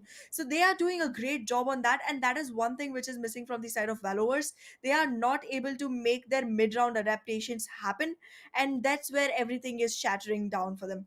That's where I feel like Valoverse needs to work, and here's the skepticism. I don't think that's something you can ingrain over the period of one single timeout. So that's where I think Valoverse is in deep trouble. But well, Metal Esports doing a great job for themselves and also for us. I mean, it's such a joy watching them play. They are just taking us by surprise round after round. Constant new strategies, constant new changes in the plan, and every single change just so surprisingly awe striking. I mean, whatever we wanted from the start of this India Predator League 2024 is now there, now here in the particular scenario. You talk about the strategies, you talk about every now and then right aims being utilized, and also the fake outs that are coming in. Paradox definitely a statement that he's making with his plays. Two-dimensional rifts already are there in 8 rounds, and every now and then when he's using that dimensional rift, he's getting the output, he's getting the vital information for the team. And also, if you talk about other players, for example, you talk about the Brimstone, you talk about the Viper, they are very, very useful. Yes, the Viper pit has not been utilized still, but I feel other than that, the toxic train is going to be very useful, and the way they are tackling the players, the way they are getting the control of the particular preferred side is also very, very important, Right. and it's actually very useful. 8 good rounds have happened. Only the pistol round was in the favor of Valoverse. That is a statement Middle East is trying to make. You get the first one, we will get the last one. Yeah, it's like they were giving a blessing on the first one and then taking everything away after that. They just literally robbed Valoverse of completely every single round that came after that. But well, we'll see how this turns around in the future, because right now the scoreline is very one sided for the side of Metal Esports. They are on the winning side of it. And Valoverse, well, they should start worshipping right now, because they really need a lot of blessings going forward, because this game is looking like it's running out of hands, running out of control. Because again, as I mentioned, my problem is that they are facing one problem which cannot be rectified over the period of a time block. You cannot expect the players of your team to just suddenly know what decision to make and when in the period of one single timeout. So I feel Mhm. like there will definitely be changes. There will definitely be something new that they can bring into play. Probably catch Madler Esports by surprise, and maybe, create some disruption which will throw Madler Esports off by surprise and they will not be able to pick their pieces up. But that's a very slim chance. And being able to replicate those rounds is going to be super difficult, because again, mid round adjustments are something you do not do the same one every single time, because then it's not new, and until it's not fresh and new every single time, you cannot capitalize. The same thing, if you're doing it twice, you're going to be caught the second time. Well, totally agreeing on your points, but the fact is, for now, the lead is already there. We have a lead of 7 amazing rounds True. coming into the picture. 7 or 6 rounds, if I'm not wrong. 8 rounds have happened. So yeah, there is a lead of 6 rounds in the favor of Metal Esports, and I believe Metal Esports is as willing to capsize on it, because initially, if you have the control of the first half, second half might be an easier one for you. And while defending in the map of bind, I believe again you have multiple angles to hold off, and you can easily shut down the players if you really have the right idea and right agents at the same time, at the right time, to be honest. And if you talk about the anchoring down situation, yes, the swarm grenades are working out somehow for KJ, and in few rounds KJ has denied the entry, but it has not been like entry which has been denied completely. It's the inevitable that is just getting delayed. So yeah, the hookah entries are coming in. Even if the alarm bot is breaking the shield, even if the turret is tagging the other players, still the entry has been made, because again that is the agent which is going to give you the information, or maybe hold off the particular players for 5 or 10 seconds. That's all. But at that 5 or 10 seconds, you have to rotate back. You have to get the information. Meanwhile, in the back end of the mind of Valoverse, I believe it is going to be a situation where they are figuring out if this is a fake out or not. But again, I believe it was a very tough decision that the KJ was trying to come up with. At the end, yes, the rounds are getting lost, but yeah, the timeout is being lifted. With this, we are going to dive into the 9th round, which is going to be again a very crucial one, to be precise. Let's make I'm them going to dance. see after this huge timeout that these guys have got, what kind of a changes Valoverse is going to bring in. And again, I should mention the fact that we have 3 ultimates already active. The players are again pushing. This can backfire. The pain shell goes in. What is this? 2 good players have been taken down. One tap god is actually the one tap god. Takes 3 down. The sim beacon is also active. But with the pain shell, another player Wow. gets picked off. The blast pack is now going to get utilized. The last one is there. Ace. KG. An ace could be coming in. Boom! No, the ace has been No. denied. Not just that, Paradox also gets picked off with the left click coming in from Blurry. This is new for me. This is the news. This is definitely news. But well, now Blurry does not really have a very clear vision of what to do next, because again, there is a crossfire that has been created. However, there is a fallback coming in from the side of Sky. But then again, with this lurking wall, you can always find yourself a good position. You have the lineups, you can delay the defusal from happening. Blurry is trying to walk up, checking the angles. The timing was caught right, but the angle was not. So Wimp had to fall back. With the turret in place, he will still go in for the fight and make sure that the acquirement is done by Medal Esports. A great acquisition, and with 1-8, Medal Esports, even after the timeout, did not give Valoverse a single opportunity. Well, yeah. Valoverse definitely tried their level best, Oh eventually goodness. pushing that W and pushing way too aggressive in the A mains was something of a big statement from their corner, but eventually backfired. They thought for a moment that maybe these guys are going to push into the B mains or B long, or maybe hookah is going to be the choice of entry that they're going to make, and that's why maybe Valoverse tried to push forward. Yes, there were no ultimates wasted from each and individual team, but yeah, losing that initial round was not at all a good stance from their corner. Now there is a over of 7 rounds. In the showers, we do have the other agent trying to fight back. If I'm not wrong, that's the Yoru, and yeah, Yoru is constantly trying to retaliate. Showstopper is there. I'm just King is willing to take the fight down. But if we talk about Paradox, yes, he is again going to get crashed back to What? the A mains, sorry, B mains to be precise, and now is going to make an entry. The Trailblazer comes in. Apart from that, the ultimate has been utilized. Let's see how fruitful it is going to be. There you go. Two Wow. good kills coming in instantly, and obviously the lockdown is going to get broken because the KJ is not here, and not even the other agents were there to deny it. Now the pain shells are again going to have a lot of implications, but look at this. The way Medal Esports is making their entry and the way they are controlling the sides is just something to read for, there's something to learn from.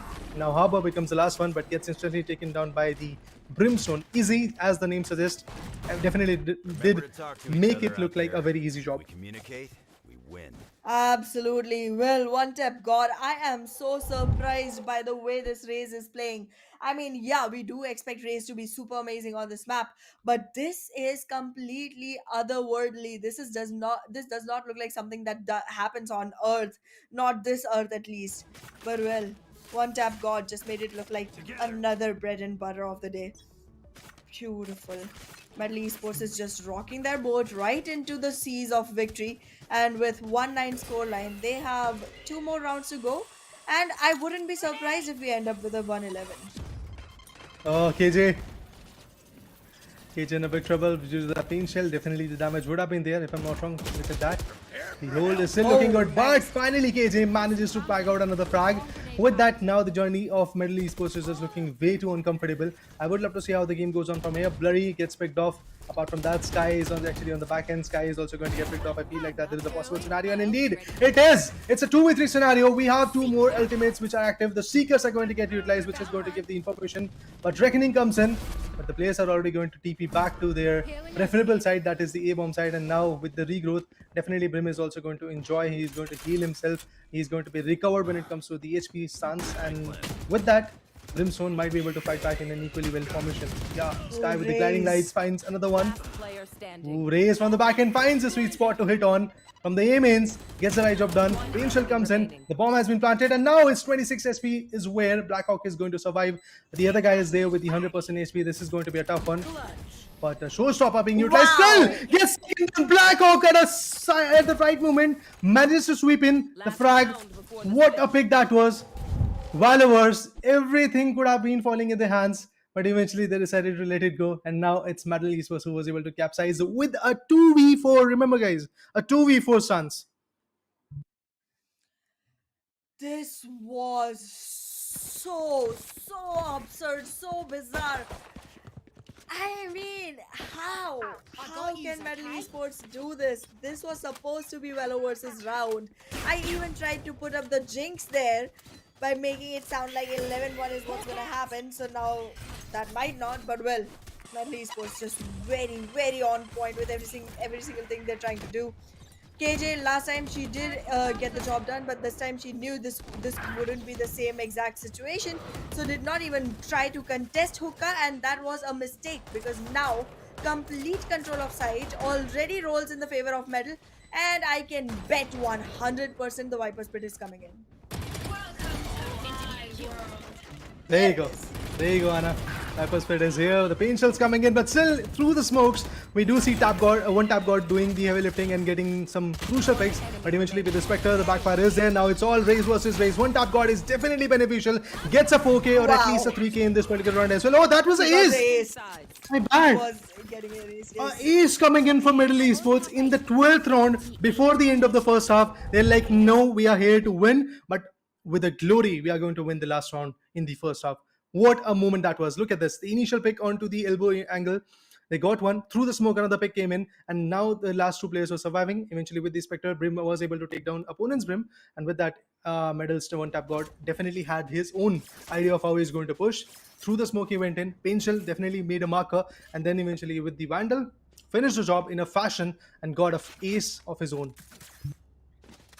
Well, absolutely amazing the way this was They executed. don't Let's have see a what chance. happens on the pistol round of the second half, because last time this was the round that Valoverse was able to acquire for themselves. So let's see what happens this time around. The guiding light cleared out so much area. There's way too much intel on the players of Metal Esports right now. They know nobody exists on side B. They're using the teleportals, trying to march right into the faces of these players. The teleportal used completely amazingly from the side of Paradox. He'll get one for himself. Oh my goodness, the way this is done. Beautiful. That TP from Paradox point. changed everything. Wow. No wonder the name is Paradox. No wonder. What a play, man. What a play that is. Now, with the Bucky, he is going to once again push forward. One of my favorite weapons to actually hold off when it comes to the lamps. But I feel like that he's not going to be one of those players who is going to hold off the angles. He's actually going to push forward. But there you go. The judge is also getting summoned by the Metal Esports' one-tap god. Let's see how that formation goes on. And there you go. The blast pack being utilized, being pushing forward. They're trying to get the idea of where the player is. Wimp with a beautiful shot of Sheriff. Managed to decline one. But the KJ is pushing forward without any gun in the hand. And you are going to taste the taste of the judge. With that, main shells are also there. The Bucky shot, not so useful. The precision was there, but eventually not enough to completely shut down the full player. Oh, this will be interesting to watch. Another one falls down, bites to dust. We are now left with a 2v2 formation. When we talk about Viper, definitely with the hammer of HP, position is pretty much revealed. This can cause a lot of trouble, but with the blast pack, the player was able to push back. Now the Sheriff is going to come into the action from a Pimp's corner. Oh, gets taken down. Finally, a comeback from Valoverse. And I don't know how far this comeback is going to go. I mean, in the first half, we saw only one round coming in for them, and that was this one. This time they've gotten it again. So let's see how beneficial they're going to be able to make their anti-eco. They do got to make sure that they are constantly surmounting their pressure onto the faces of Metal Esports, because right now, Metal Esports is looking like one of the teams that you got to fear. And this time, they are not even going for a complete save. They have a couple of Sheriffs, they have a Vandal, they have a couple of Buckies. They are prepared. However, being on the defensive side, the shotguns should be useful enough, but I'm not seeing the players hold the exact angles where you can actually utilize the shotgun. So I don't know Bro, what's look going at on that. regarding that. Spike But down B. never mind me. The paint shell itself is good enough. I mean, it does feel like that this is done. But yeah, Metal Esports player, if you talk about Yoru, you talk about Raze, everybody was tagged out. But at the end, it's Blackhawk, as the name suggests. He swept in and took everybody down. But look at this, in the instant replay, you will get to see the crucial pick that was there in the hookah region. After that, the Painshell was also able to tag a lot of players. But yeah, the winners are here. It's Metal Esports who's going to move forward from round of 32 to round of 16, which will be a BO3 contestment coming from 25th, if I'm not wrong. But all the details will be there in the Instagram handle of the Esports Club. Make sure to follow them as well. But for now, yes, there are your winners. Metal Esports, and eventually before them, it was True Rippers, who are the two particular teams who have already made their way from this stage to another one, which will be a BO3 scenario. Absolutely, both of these teams, commendable job. But yes, I am completely awe-stricken by the way the performance came in from the side of One Tap God, from the side of Blackhawk, from the side of our Yoru Paradox. These three players have constantly been weaving strategies, scheming as if they were some kind of, supernatural power who was just sitting there trying to manipulate on what's gonna happen next, how to retaliate on that. It was a very Chanakya kind of moment that I saw there, with the kind of thinking that was going on in their minds constantly onto the scheming and plotting. They did it amazingly. Yeah. And well, for that, they were given enough room and opportunity by the controllers, because Brimstone and Viper, they made sure that there was enough reliance, enough trust that these players could put into them, so that they could actually go ahead and put their mind into making those quick rash decisions and still converting them into a fruitful result. Well, indeed, the round is actually over. The match is pretty much over, and with that, the highlights will be coming in, which will tell us or show us and give us an idea of what all happened in the previous 15 rounds or so. 15 rounds to be precise, because this was a storyline of a 13-2, which was absolutely amazing. But yeah, initially, if we talk about the first round, it was in the hands of Valoverse, and eventually, if we talk about the second half, the second round in the second half, the eco round was actually in the favor of Valoverse. So yeah, it is kind of a situation where Valoverse is going to get one round each half, which is not a very good situation, but that's Yes. exactly what they were able to do. Absolutely. Valoverse just could not hold their ground for longer than one round. But well, in any case, Metal Esports, no matter how easy it looked, I know there was a lot of effort that came in from the side of Metal Esports, because every single time we saw them do something which was so out of the box, so out of usual gameplay, that you could tell they are putting in a lot of thought to their action. However, the one player who wasn't thinking much was One Tap God, because he didn't have to. He was just going in with his gun, shooting everyone, and every single tap he made gave him a good result. The type of aggression that was required at that point was definitely here. Valoverse on the hindsight, Yep. after pressing W, after pushing, they definitely thought that this particular round could be in their favor. But look at this, one tap got definitely went ham. Got 3 Ks, if I'm not wrong. The fourth kill also was there in his favor. Fourth, But yep. eventually, the KJ, Blurry, if I'm not wrong, is the name which was able to deny that ace moment coming in that particular round. But I guess one tap god was more than ready to take another round in his favor, and came back with the ace in, I guess, the 12th round, which was the last round of the first half. So that's how crucial one tap god was out of the all the players. But on the hindsight, if we talk about the scheming part, yes, Sky and the Paradox guy from from Metal Esports was also very very on point when it comes to their own choice of weapons, and also the way they were able to make an entry. And then eventually the post-one scenario was also kept in a very good fashion. Look at this. This is the moment where the ace came in, if I'm not wrong. One shot, and it was the KJ who has been taken Yep. on. Blurry got down through the smokes. There was another retaliation, and the paint shells was absolutely amazing. The way they were creating the space that was required. Then the ace came in, and eventually we talk about the second round of the second half. Yes, was in the favor of Valoverse, but after that, it was basically a seal deal for Team Metal Esports. Absolutely. Metal Esports, the way this team has played has been completely amazing. Oh, goodness. I mean, they had a out of the box kind of lineup. They brought in Yoru. We did see Harbor coming in from the side of Valoverse as well. I had great expectations from both the agents. I do want to commend Harbor onto that particular moment. This was the one single round that Valoverse was about to win in the first half, where they actually used Reckoning into the mid markets, and they were about to win it, but then just Paradox comes back in and he's like, you know what, I'm still alive, and that's where the whole game shuts down. But yeah, Harbor did try, but that trial just could not even hit double digit kill points. I can definitely say that he tried a lot. He was ready with the strategies. On the hand side, Berry definitely made a mark by holding the particular B side every now and then. But then again, I have to, I guess, enlighten the fact once again that it is just all about 5 to 10 seconds when you are going to give that information to your teammates and also hold off the opponents at the same point. But then after that 5 to 10 seconds of a timer, again, the players are going to push onto you. You are the only one which is holding that particular side. And after the swarm grenades being active and the turret and the alarm bot being active, yes, there is information that we do have a KG in this particular side. They are going to hunt you down easily. That's exactly what was happening back and forth to Blurry. But yeah, for now, Metal Esports with a buffer of 11 amazing rounds.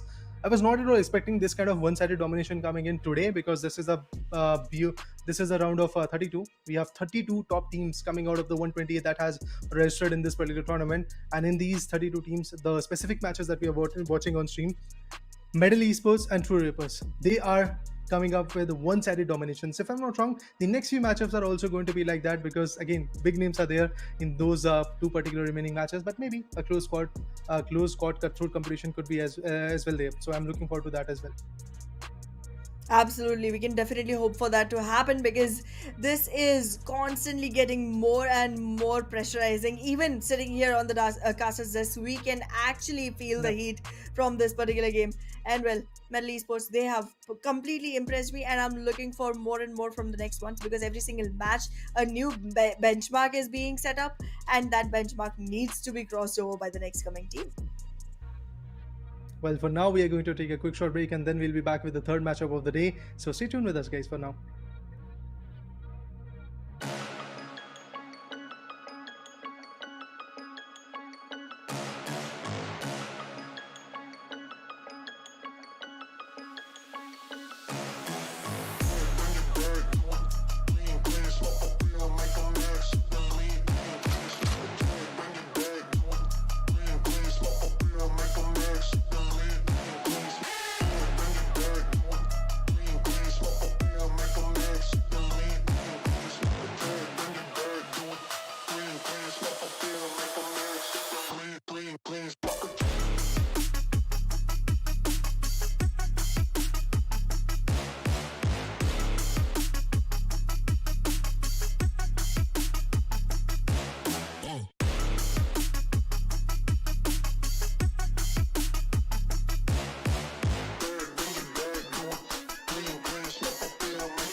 If you rockin' with it, put your hands up.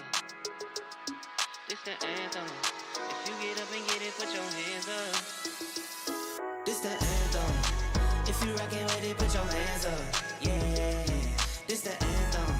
If you get up and get it, put your hands up. Yeah, this one for the winners if you with me. Yeah. Hands up in the sky if you feel me. Yeah, this one for the winners if you with me. Yeah. Hands up in the sky if you feel me. Yeah. It's the anthem. If I give you my word, that's what I stand on. Loyalty and trust is what I stand on. Family and love is what I stand on. Talking big, big. I knew that one day that I could make it big, big. I'm talking high to stay smoking without a sissy. Now we get up and do it like we got a big rig. It's getting serious. I know you're curious. Took some losses through the process, had me furious. But I got eyes on the vision, can't get delirious. Fall in love with the game and then you marry it. I think I married it. This the anthem. If you rockin' with it, put your hands up. Yeah, this the anthem. If you get up and get it, put your hands up. Yeah, this one for the winners if you with me. Yeah. Hands up in the sky if you feel me. Yeah, this one for the winners if you with me. Yeah. Hands up in the sky if you feel me. Yeah. It's the anthem.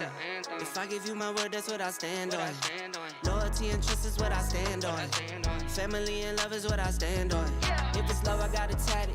Father, I'm not absent. I was working smarter back when they was working backwards. Do it for the gram, you only do it for a caption. Dropping back to back, but really I've been relaxing. I might go for months, I could go for years. If I take a break, I promise I'll be relapsing. Started from the mud, I just need attraction. Started with a buck, now I tell the label match it. Yeah, I've been my own boss. I took that leap of faith, yeah, I really dove off. Nothing I need to say, I let the work show off. For my kids, I go hard, gotta go hard. This the anthem. If you rockin' with it, put your hands up. Yeah, this the anthem. If you get up and get it, put your hands up. Yeah, this one for the winners if you with me. Yeah. Hands up in the sky if you feel me. Yeah, this one for the winners if you with me. Yeah. Hands up in the sky if you feel me. Yeah.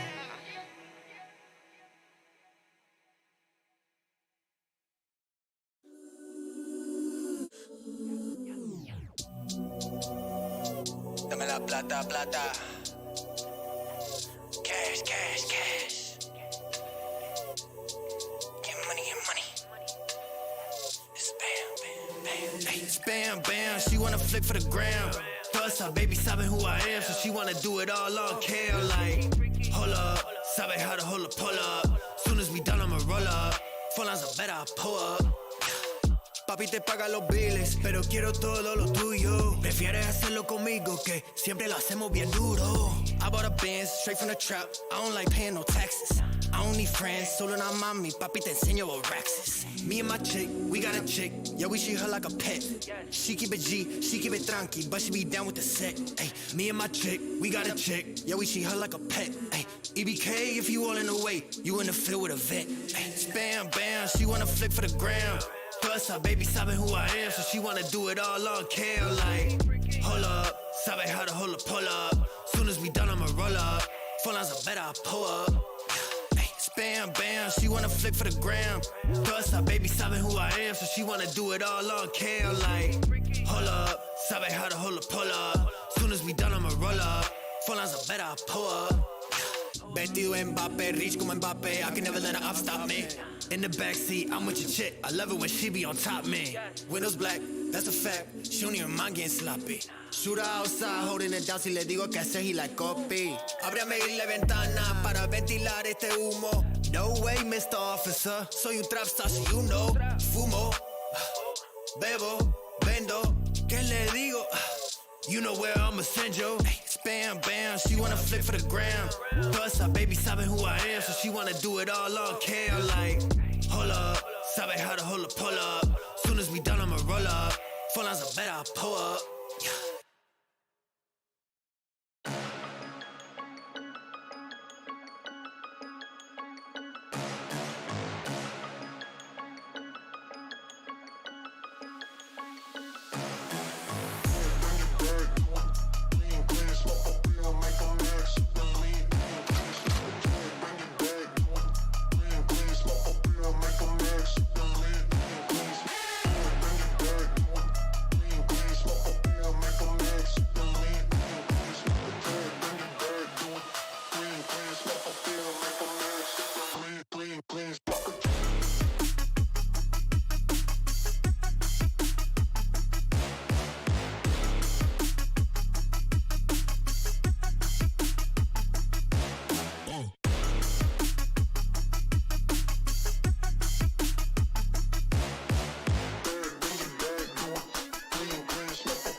Well, guys, after a quick short break, yes, we are finally back again with the Valorant interaction and in the India Predator League 2024. The casters will be Raider and Anna Aiden, and we have already seen two one-sided matches in the round of 32. But what will happen next is going Yes. to be the main conversation that we are going to have right now. But yeah, I have seen quite a few amazing matchups, but now I really want to see a cutthroat competition. What about you, Anna? Well, I'm definitely looking forward to seeing a lot of action going forward. This was amazing the way the utilities were combined, specifically in the last match by Medal Esports. I am hoping to see more of that. I'm hoping to see more of permutations and combinations coming in the agent selection pools and then Mm-hmm. also in the way they execute their rounds. But well, the next two teams that do come up to show us that will be GE Phoenix and DeathWish. Big names, big names. That's what I have to say. I would definitely love to see how this formation goes on. G Phoenixes versus Deathwish. This will be a very interesting matchup to be precise. This could actually go to a one-sided situation in the favor of global esports as Phoenixes. But yeah, only time will tell. Only those crucial rounds which are going to come are going to let us know how the game is going to go. But yes, let's go to the map veto so that we have a clear idea of which particular map is going to be. Because initially, if we talk about the first two matches, it was in the map of Bind. Now we have Ascent as the decider, where global esports Phoenixes are going to be the attackers and defenders will be Deathwish. Well, let's see how Global Phoenix will be able to make sure that they get themselves more and more rounds, because being on the attacking side on Ascent, you want to have plethora of rounds in your backpack before moving into the defensive side, because you already know that defense is the favored side of the map, and the more you are able to make the other team uncomfortable on the favored side, the more your chances of winning will always be. So I guess first half is going to be super crucial for both of these teams. And well, I can already tell because it is a scent raider. You and I both know. Sova, Killjoy, always. Yeah, definitely. I mean, Killjoy was the worst, was the first agent that actually came in my mind when I saw this particular map being played. So yeah, definitely KJ could be there, and apart from that, as you said, Sova can be there. We might see Omen as well because again, it can be very helpful. The paranoia at certain angles can be very useful. The smoke covers that can be very useful. Yeah, people can actually go for the Brimstone as well, depending on them. Let's see how the formation goes on because agent selection is also a very vital part of this particular game because 25% of the job is done by choosing the particular set map. Now, other 25% is going to be there when the agent selection will come in. The rest 50% will be there. The combination of strategies and the particular agent utilities these guys are going to utilize all through the 15, 14, 17, whatever the number of rounds that we're going to witness. Because as I said, it could be a one-sided match, but then again, only time will tell. Absolutely. Absolutely. Time is going to be super crucial for us and for the players as well, because there is a lot that can happen in a fraction of a second, and in that, a lot of changes happen in the game. You have seen that. We have literally witnessed it in the last map when we saw Paradox actually go ahead and try to teleport right in front of the sky. Right in front of the Killjoy while she was being attacked by the Trailblazer, and that could have been a lost fight if there was even a millisecond Yeah, difference. So like, there's a lot of timing and it's very crucial. So time will surely tell us what it's gonna look like. It definitely. The timing One has thing to we be know there. The for sure, precision has it's to be there. G. Mm-hmm. Go Yeah, on, yeah, go on. yeah. Sorry, Yeah. continue. I'm just saying that yeah, timing has to be there, the precision has to be there, and when it comes to the map, I really have to have the control of the mid markets and the catwalks as well. So I'm definitely looking forward to see if there's going to be a play of a fake out coming in and then eventually rotating back to a different site, or maybe some mid rotations coming to the picture, because we have seen all of that happening in the previous rounds. But then again, this is the round of 32. That means the best of the best teams are already here, so it's going to be a very crucial decision coming from their corner. But yes, we'll talk about that, Anna, whichever conversation you were trying to ignite. But for now, let's have a look at the agent selection, and KOs are coming. Interesting. Yeah, I mean, we do see chaos coming into this map quite a bit, but then it's generally one team picking KO and the other one choosing not to. So let's see how this turns out. If both the teams are going to go with KO and Sova, that's going to be slightly slow in terms of the game, because if both the teams have double initiators, it's going to be a very slow scenes. But let's see what the next agent is going to be from the side of DeathWish, because Global Esports, it seems like, will be going in with the exact composition that we are seeing on screens as of now. Kind of a mirror situation coming to the picture because we are left with just the KJ that might be getting confirmed by DeathWish pretty soon. And yeah, there Oh, you go. yes, The yes. mirror composition is here.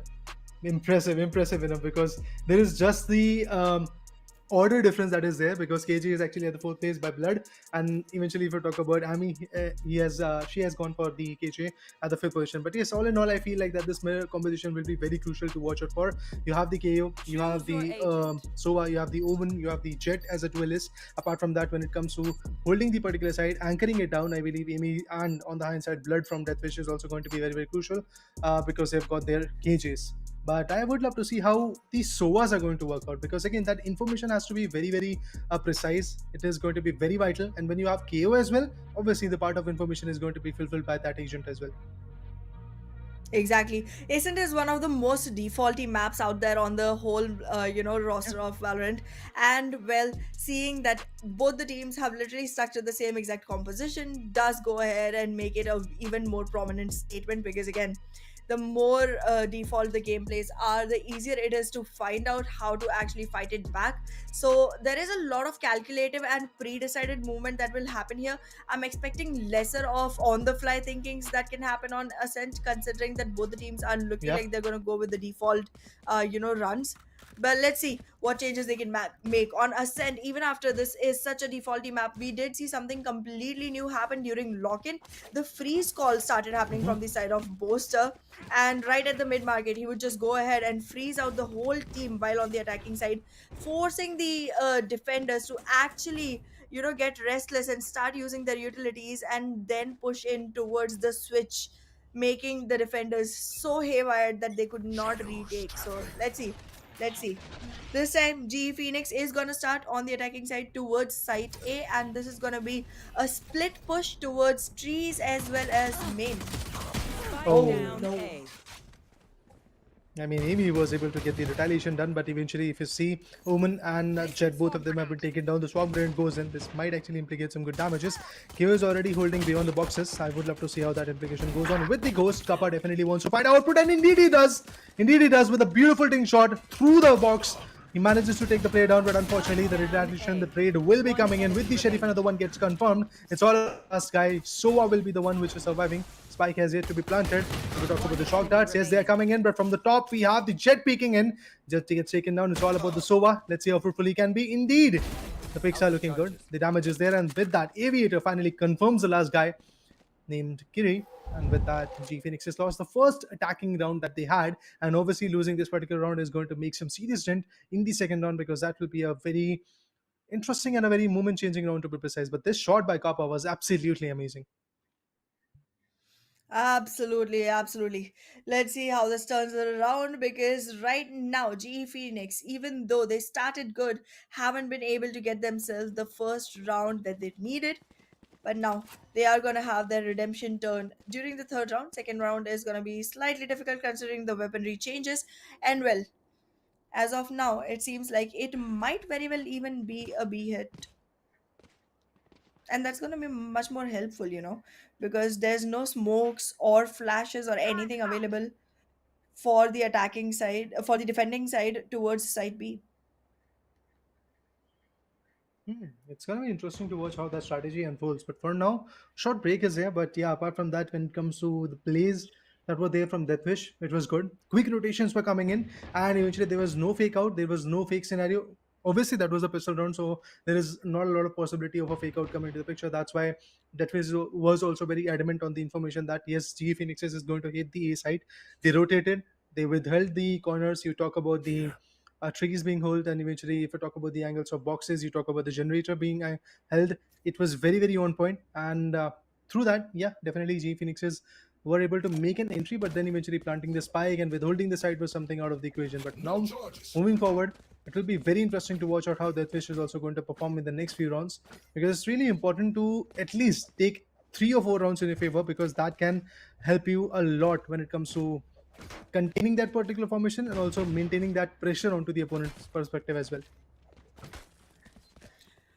Well, let's see how it turns around because as of now, in this meanwhile, Deathwish definitely might be feeling, like they can actually start a role for themselves. I feel like from the side of GE Phoenix, though the trade game was slightly loose in the last round, but it's not gonna be a discriminator of how their play usually is. So I'm still hoping for big things coming in from the side of GE Phoenix, and hopefully we'll see them actually go ahead and try to secure even this one. The buy round obviously could go their way, but this one is the one where we want to see the change happen. Like, remember the last map that we witnessed? First round was taken by Valoverse, second was snatched away by Metal Esports. Same thing happened in the second half. First round was taken by Metal Esports and the second was stolen away by Valoverse. So, like, yeah, I do want to see that kind of a switch. Even though that kind Mhm. of a switch generally makes me feel like it's going to be a closer match, and the last match was not a witness of that. But here I hope that. I mean, in the last match, there was a buffer of 11 rounds. That was a huge buffer. But now, moving forward, the break has been uplifted, and with that, DeathWish is again going to make a move. Let's see how these guys are going to perform eventually. If we talk about the shorted strip, yes, it's being utilized by Meow. She's definitely trying to make an entry at this point, but even before that, the turret is there, which is going to give the information of a backstab coming in. But Muffin, what a pick she has got with the Marshall, definitely a crucial one. But there you go. The Swamp Grenades are definitely going to make a marker with the damage. Kappa, unfortunate at the angles that he had. Spectre was the gun that the other KJ was utilizing. Neo on the other corner with the Classic is going to push forward, but unfortunately, Zflow with the beautiful Spectre in the hand was holding the generators, was able to shut him down. Now it's a situation of a 2v4. A big dent on the formation of Team Global East versus Phoenixes. There you go, another one gets taken down. Kitty finds another crucial pick. That's very good. But then again, if you talk about the HPs of G Phoenix, again, not so good to be honest, not looking that perfect. Turret is going to get down. But even before that, look at KJ's HP. Barely 40-50%, I believe. But the presence will be shown. And with that, Blood finds two crucial picks at the last moment. Indeed was able to take down Kappa as well. So the whole team G Phoenixes falls down for now. And there is a buffer of two good rounds. With that, the bonus round might be the round which might save the day for G Phoenix. Well, absolutely, DeathWish was able to win the second round as well, but the numbers they have lost have been, just two. So again, the weaponry disadvantage hasn't gone that bad. They can actually run their bonus on a bonus without really investing any money at all, and that should give them a good kind of I'll get that stability in their spooky ghost economy boy. for the next round to come. However, in this particular round, GE Phoenix will be going in with weaponries bought and ready to fight with. Let's see how their move looks like. As of now, the whole team is scattered around the attacking spawn. I am seeing Meow go very proactive towards site A, and all the way from lobby trying to take a peek, does not get the frag, misses it out a little, but still wants to keep on wiggling around the corner. Falls back. Mid is where the control right now lies, and in that spot you can see Muffin Loop holding a very off angle, but because of the dark cover, nobody is gonna push out from there. And eventually the paranoia was also there, and apart from that, the alarm bot also hit the KO. That's why they were pushed back a bit. But now if we talk about Aviator, the guy who clutched the first pistol round in his favor is here, trying to have the control of the mid market. Let's see how he's going to have that. Eventually he's actually in the defender spawn.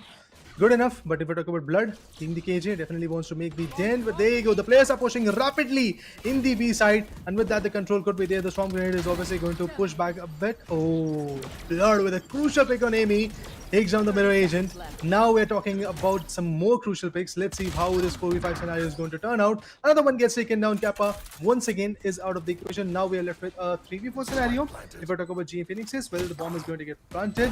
Spike is there, being planted, but on the crucial pick, Mio 16 definitely was able to find a very crucial pick onto the players, but the all drone was not so fruitful when it comes to giving the information. Apart from that, the shouted step definitely was able to make the entry. With that, the entry comes in. Kappa finds another one. I believe Lavish is going to take one more down, but even before that, in the boathouse, we have another opponent coming to the picture. It's the KO. Wants to outperform the player, but shouted step, that's what we are going to use. Omen pushes forward. Unfortunately, not going to be that fruitful. And with that, G Phoenix finds their first round. Kappa with a good stronghold in the boathouse manages to reveal and get all the information. And apart from that, while his teammates were getting shattered, he was gathering that information and also trying to be the heavy lifter of this game. That's exactly what he did. He took down the opponent's jet, if I'm not wrong, as well. Yep, it was an absolutely amazing play coming in from the side of GE Phoenix. They were able to convert their buy round, and now we can wait and watch them trying to control the role in their own favor. Placing swarm This grenade. is something that they're looking to make into a snowball effect going forward from here. Let's see how much value they can squeeze in. The turret is gonna be a hindrance, but that will be taken care of. Aviator might swing out at any moment, but before that, Kappa will go ahead with the null command, making sure that things become slightly more difficult for DeathWish. Yeah, the entry is here. And eventually, if we talk about the spike being planted, it still has to be happen. And Kay is going to be there. She's going to plant the bomb first of all, and then eventually safeguard it. The spike has already been planted. KJ trying to make an entry through the mid markets. We have another guy. Oh, the flash comes in. With that, the entry is going to be very, very interesting to watch. Puffin Loop unfortunately gets taken down. G Phoenix is in big trouble. Lavish finds another one. The Blade Storm is here in the boathouse. We have another 2 players surviving, but unfortunately, they're also not going to survive till the end. It's Kappa who has to do the heavy lifting of taking down few crucial picks, and indeed he has taken down 2 amazing players. But with the recon bolt, the information is revealed and it's done. DeathWish will be able to defuse the bomb. They have a plethora of time right now. With that, the 3-1 sequence will be coming in. DeathWish, Was that important? yes, they lost the third one, but eventually was able to come back even stronger with 2 or 3 players surviving in their favor in the 4th round. That really makes a statement in front of G Phoenix. Absolutely. DeathWish right now looks like Yeah. the team that is trying to make sure that GE Phoenix Here. can be choked out of here. And GE Phoenix finally seemed like they could actually bring the game back home, but they are actually falling prey to DeathWish's tricks right now. Let's see if they will be able to reveal their own trickster soon enough. Because as of now, things are not looking good for them. This time around, there is going to be an empty position in site B. Nobody is contesting it. There's going to be a complete control of mid, and then site A will be held very proactively. So there's a situation of playing retake on site B and probably not contest much on that edge, but still make sure that site A does not get taken down in the course.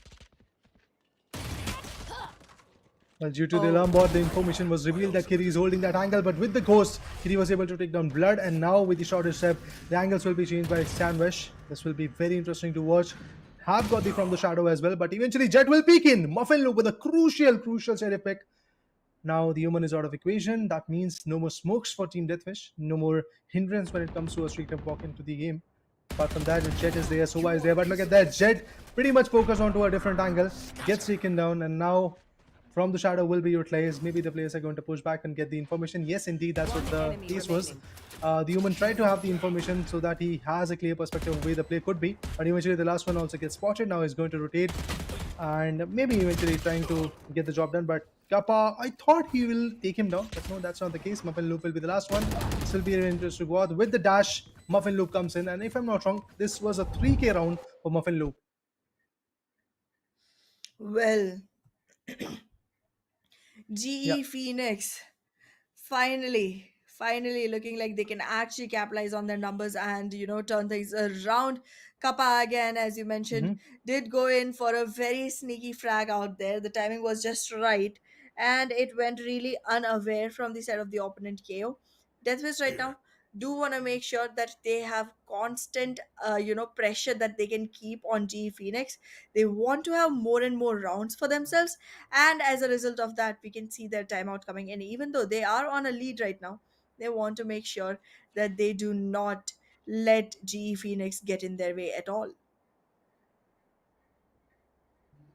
Definitely, that has to be there. But for now, a timeout is going to be there from DeathWish's perspective, because again, their strategies are working out, but eventually they are just getting tackled every now and then. If you talk about the third round, yes, it was out of the hands. Fourth round, again in the favor of DeathWish. Then eventually, if you talk about the fifth one, it is again in the favor of G Phoenixes. And somehow they're able to control both the mid, and eventually you talk about the angles of A. They are pushing through the tree, and they are able to, like, let's say, establish a dominance from that angle. Yes, they are not straight up entering the A from the A mains, but yeah, they are somehow able to create that opening. Kappa on the hand side has got 7 kills for now. Definitely the top fragger for the team for now. But yes, 5 rounds have happened. There is still a scope of improvement from all the other players. Amy, although, was not that fruitful initially, but with this, the paranoia might be coming in, which will eventually showcase the presence. And yes, with the dash, My ult's Oh ready. wow. where the player is going to push forward. Look at this. Omen also gets taken down. Muffin Loop with a statement in the game.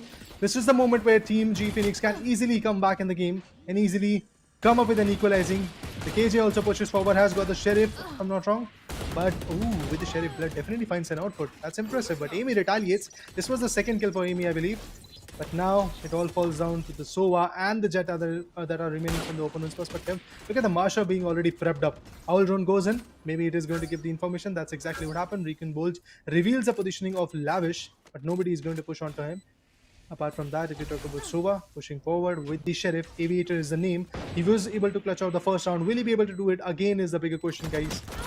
There you go. Her peak comes in with the Vandal where Amy wants to find an output, and apart from that, her turret is also One enemy remaining. dishing out the damage, but Lavish is actually on point with his own Sheriff. Still, the round is in the favor of G Phoenix. Finally, a great comeback. Well, absolutely. G Phoenix in this particular round were able to go ahead and claim themselves a great victory, all thanks to the first two frags coming in from the side of Muffin Loop. Just did not seem like G Phoenix could be running with that much confidence, even at this particular scoreline, even this early into the game. But they did. They did, and because of that, DeathWish did not even expect Muffin Loop to swing by that quickly again, and they were able to capitalize onto the situation. So GE Phoenix, now that they've got the equalizer, I hope they get the lead as well. Yeah, I mean, that's exactly what they have to do. The all round might be coming in, but even before that, the suppression was there. Let's see how fruitful it can be, because G Phoenix, they are ready with barrage of utilities and the ultimate will be there. The lockdown comes in, which is again going to push back players like KJ and the Sova from the opponent's perspective a bit back. And if they are not going to push, obviously they're going to get detained. But even before that, look at Sova holding a very good spot in the back end areas of the boathouse. And obviously he's going to have the advantage out of it. But now players are going to approach from the boathouse. And there you go, takes one down. Another one gets shot down as well at the same point. It's KJ which is holding the V back. But let's see if it can be a fruitful scenario for her or not. There you go. What? Okay, Blood finally retaliates. That's good enough. DeathWish left with two good players. On the hindsight, J Phoenix has to really come back in the game. The spike has to be planted. Kappa is doing a fluent job of planting the spike. But then again, if you talk about the Sova, the Hunter's Fury is more than ready. But let's see if he can really utilize it. Lavish finds Kappa. And with that, the Sova also gets taken down. The notion of getting a lead for G Phoenix is now out of equation. Well, let's see. Let's see how GE Phoenix crawls back in, because they were able to acquire themselves the equalizer, but the lead just never rolled into their favor. DeathWish was able to change the whole game around towards the mid phases, and now we're looking for DeathWish and trying to see what they are planning this time around. Look at the positioning. They are going for the same exact default that they've been playing since the beginning. We will see Sova move into site B. Sooner enough, we can see KJ trying to rotate towards market as well, or switch the positions up there. And in A, we always see Omen playing in the tree area and the remaining two towards lobby. So let's see. Let's see. This is the moment when once again G Phoenix has to rise back, as the Phoenix does from the ashes. For now, as you can see, the dark covers will be there. Cloudburst also comes in, but it does feel like that once again the control might be getting lost by the players of DeathWish, because yes, they are falling short of it. But again, if you talk about the retaliation, it's kind of good. G Phoenix again falling short of players. Fragment goes in, but still not so useful. Now it's all about the Jet and the KJ which are left. Unfortunately, KJ also gets tormented. Now the only guy which is left is Muffin Loop. He has spotted the player, but whipped a lot. But eventually it takes the player down. Oh, Bulldog is going to be the choice of weapon. But even before that, the Blade Storm is what we are looking at. A 1v3 scenario. All the other three players are more than ready with the ultimates. As you can see, Muffin Loop has been suppressed. And apart from that, Muffin Loop is just going to hold back a bit because the spike is dropped pretty close to the B side. So Muffin Loop has to come up with a big rotation and then eventually shut the play down. But even before that, the Jet was more than ready, but Lavish unfortunately was unable to retaliate. There is still a notion of a 1v2 coming in, because there is 30 more seconds 30 left. seconds left. And dash is also active, so let's see how useful that dash is going to be. Indeed, utilize the dash so that he can avoid the B back push. But now a 1v2 formation, it's going to be a tough one, and with that, that's exactly what is going to happen. Z-Flow, the KO from Team DeathWish, manages to sweep out the round in his favor, and it does look like the defenders are more than ready to shut the Phoenix down. Well, let's see how much DeathWish is going to be able to capitalize onto the situation. As of now, They are already on the winning spree. They just need a couple more rounds, just a couple more rounds in the first half to actually be in a comfortable spot. And if they get three, it's already good enough. Good enough. Let's see how they turn things around. This time, I can see that it's gonna be a B hit coming in from the side of GE Phoenix, and the gamble from the side of Deathwish looks very on point. But Wow. wait a second. After that crisp operator shot, the retaliation just did not fall short. Yeah, I mean, Muffin Loop was more than ready to just shut her down. So that's exactly what happened. Muffin Loop was able to sweep a beautiful kill out of that equation. Lavish got taken down. Now moving forward, if we talk about the last four players surviving from Deathwish, they're again rotating back to their own respective position. To talk about Oman, he's trying to approach the tree, but even before that, he's going to hit the Haven. And if we talk about the generator position, that's exactly where KO loves to play, and KO is going to hold that area. But the Dark Covers is again going to come. Apart from that, another dark cover is there from opponent's perspective beyond the doors. The three agents have been suppressed, as we can see. The fragment could be going in at any point, and that's exactly what is going to happen. The fragment goes in. KO makes his entry. The Hunter's Fury is also going to come. Let's see how far the situation gets out. But now, if you talk about bomb being planted, spike being planted to be precise, but yes, situation is not working out the way. Hunter's Fury Aviator finds a beautiful, beautiful pick. DeathWish now is going to utilize their own ultimate. But look at this, look at this. KO is obviously going to get picked off. Not just that, another one is going to get down. Amy is the last agent that we have right now. When we talk about diffusing, it is going to be critical. Look at that. Amy pushes forward. The half diffusal is already done, but that fish secures another set of amazing round. 9 rounds have passed, and it is every now and then looking like a game of Deathwish, because in the defenders POI they are doing a fantastic job. And yes, obviously picking up the operator was absolutely important, because Lavish is on point in it, although he was unable to take down the another guy because it was an instant swing coming in from Muffin Loop, that is the jet from GE Phoenix. But yeah, the operator is back in the formation. Let's see how Deathwish is going to retaliate this time. It could be a hold in the markets, or it could be a positioning hold coming in the catwalk as well by Muffin Loop. But apart from that, as we saw, Syanvesh, a very crucial angle, waited patiently. The trigger discipline was absolutely on point. Did not move a lot, did not give his position till the end. And yeah, at the end, he was able to take down two good agents coming from GE Phoenix. One suppressed. Well, this particular round is Yeah. gonna be super interesting because it's very important that GE Phoenix find themselves the grounding that they've been looking for. This time around, Syanvish, look at how proactive his position is gonna be. This is not looking good. Anyone coming in will have to fight him off, and look at the swing. It is about to happen. Tries to go in for the dark cover, and now goes in for the shots but loses. However, Kappa gets two, and in exchange, four are taken away from his side by Deathwish. And Aviator will go ahead and put the nail in the coffin, making this a complete easy peasy win round for Deathwish. Honestly speaking, it's not looking that good for J Phoenixes at this point. 10 rounds have already passed, and it's a situation where Deathwish is able to counter every single formation, every single rotation that G Phoenix is able to come up with. But they might have some own good strategies coming up when the second half starts, because again, G Phoenix will be in the defender's perspective, and being the attackers in this particular map can actually come up with some good challenges of his own. But now the mirror competition is also working out way too well. And if you talk about the push, it will be in the B mains. And apart from that, Kappa pushes forward, but Kappa gets taken down with an instant operator shot from Lavish. It's not going to be that easy for Kappa to make an entry. This time, yes, the HP is pretty much burned when it comes to the perspective of the other guy, Lavish. But look at this. He's going to peek with the operator. Decides to come out. There is another back cover being ready. Oh, another shot goes in, but eventually it was a little bit on the different corner. Yes, I believe Jet was already tagged. Muffin Loop, to be precise, is already tagged a bit. But apart from that, if you talk about the Sova, ready with the Hunter's Fury, maybe he's able to utilize it whenever the situation demands. But a barrage of utilities like the Swarm Grenades and the Alarm Bots are already ready when it comes to the entry of B side. But even before that, Neo finds a crucial pick that leaves Team Deathwish in a very tough spot.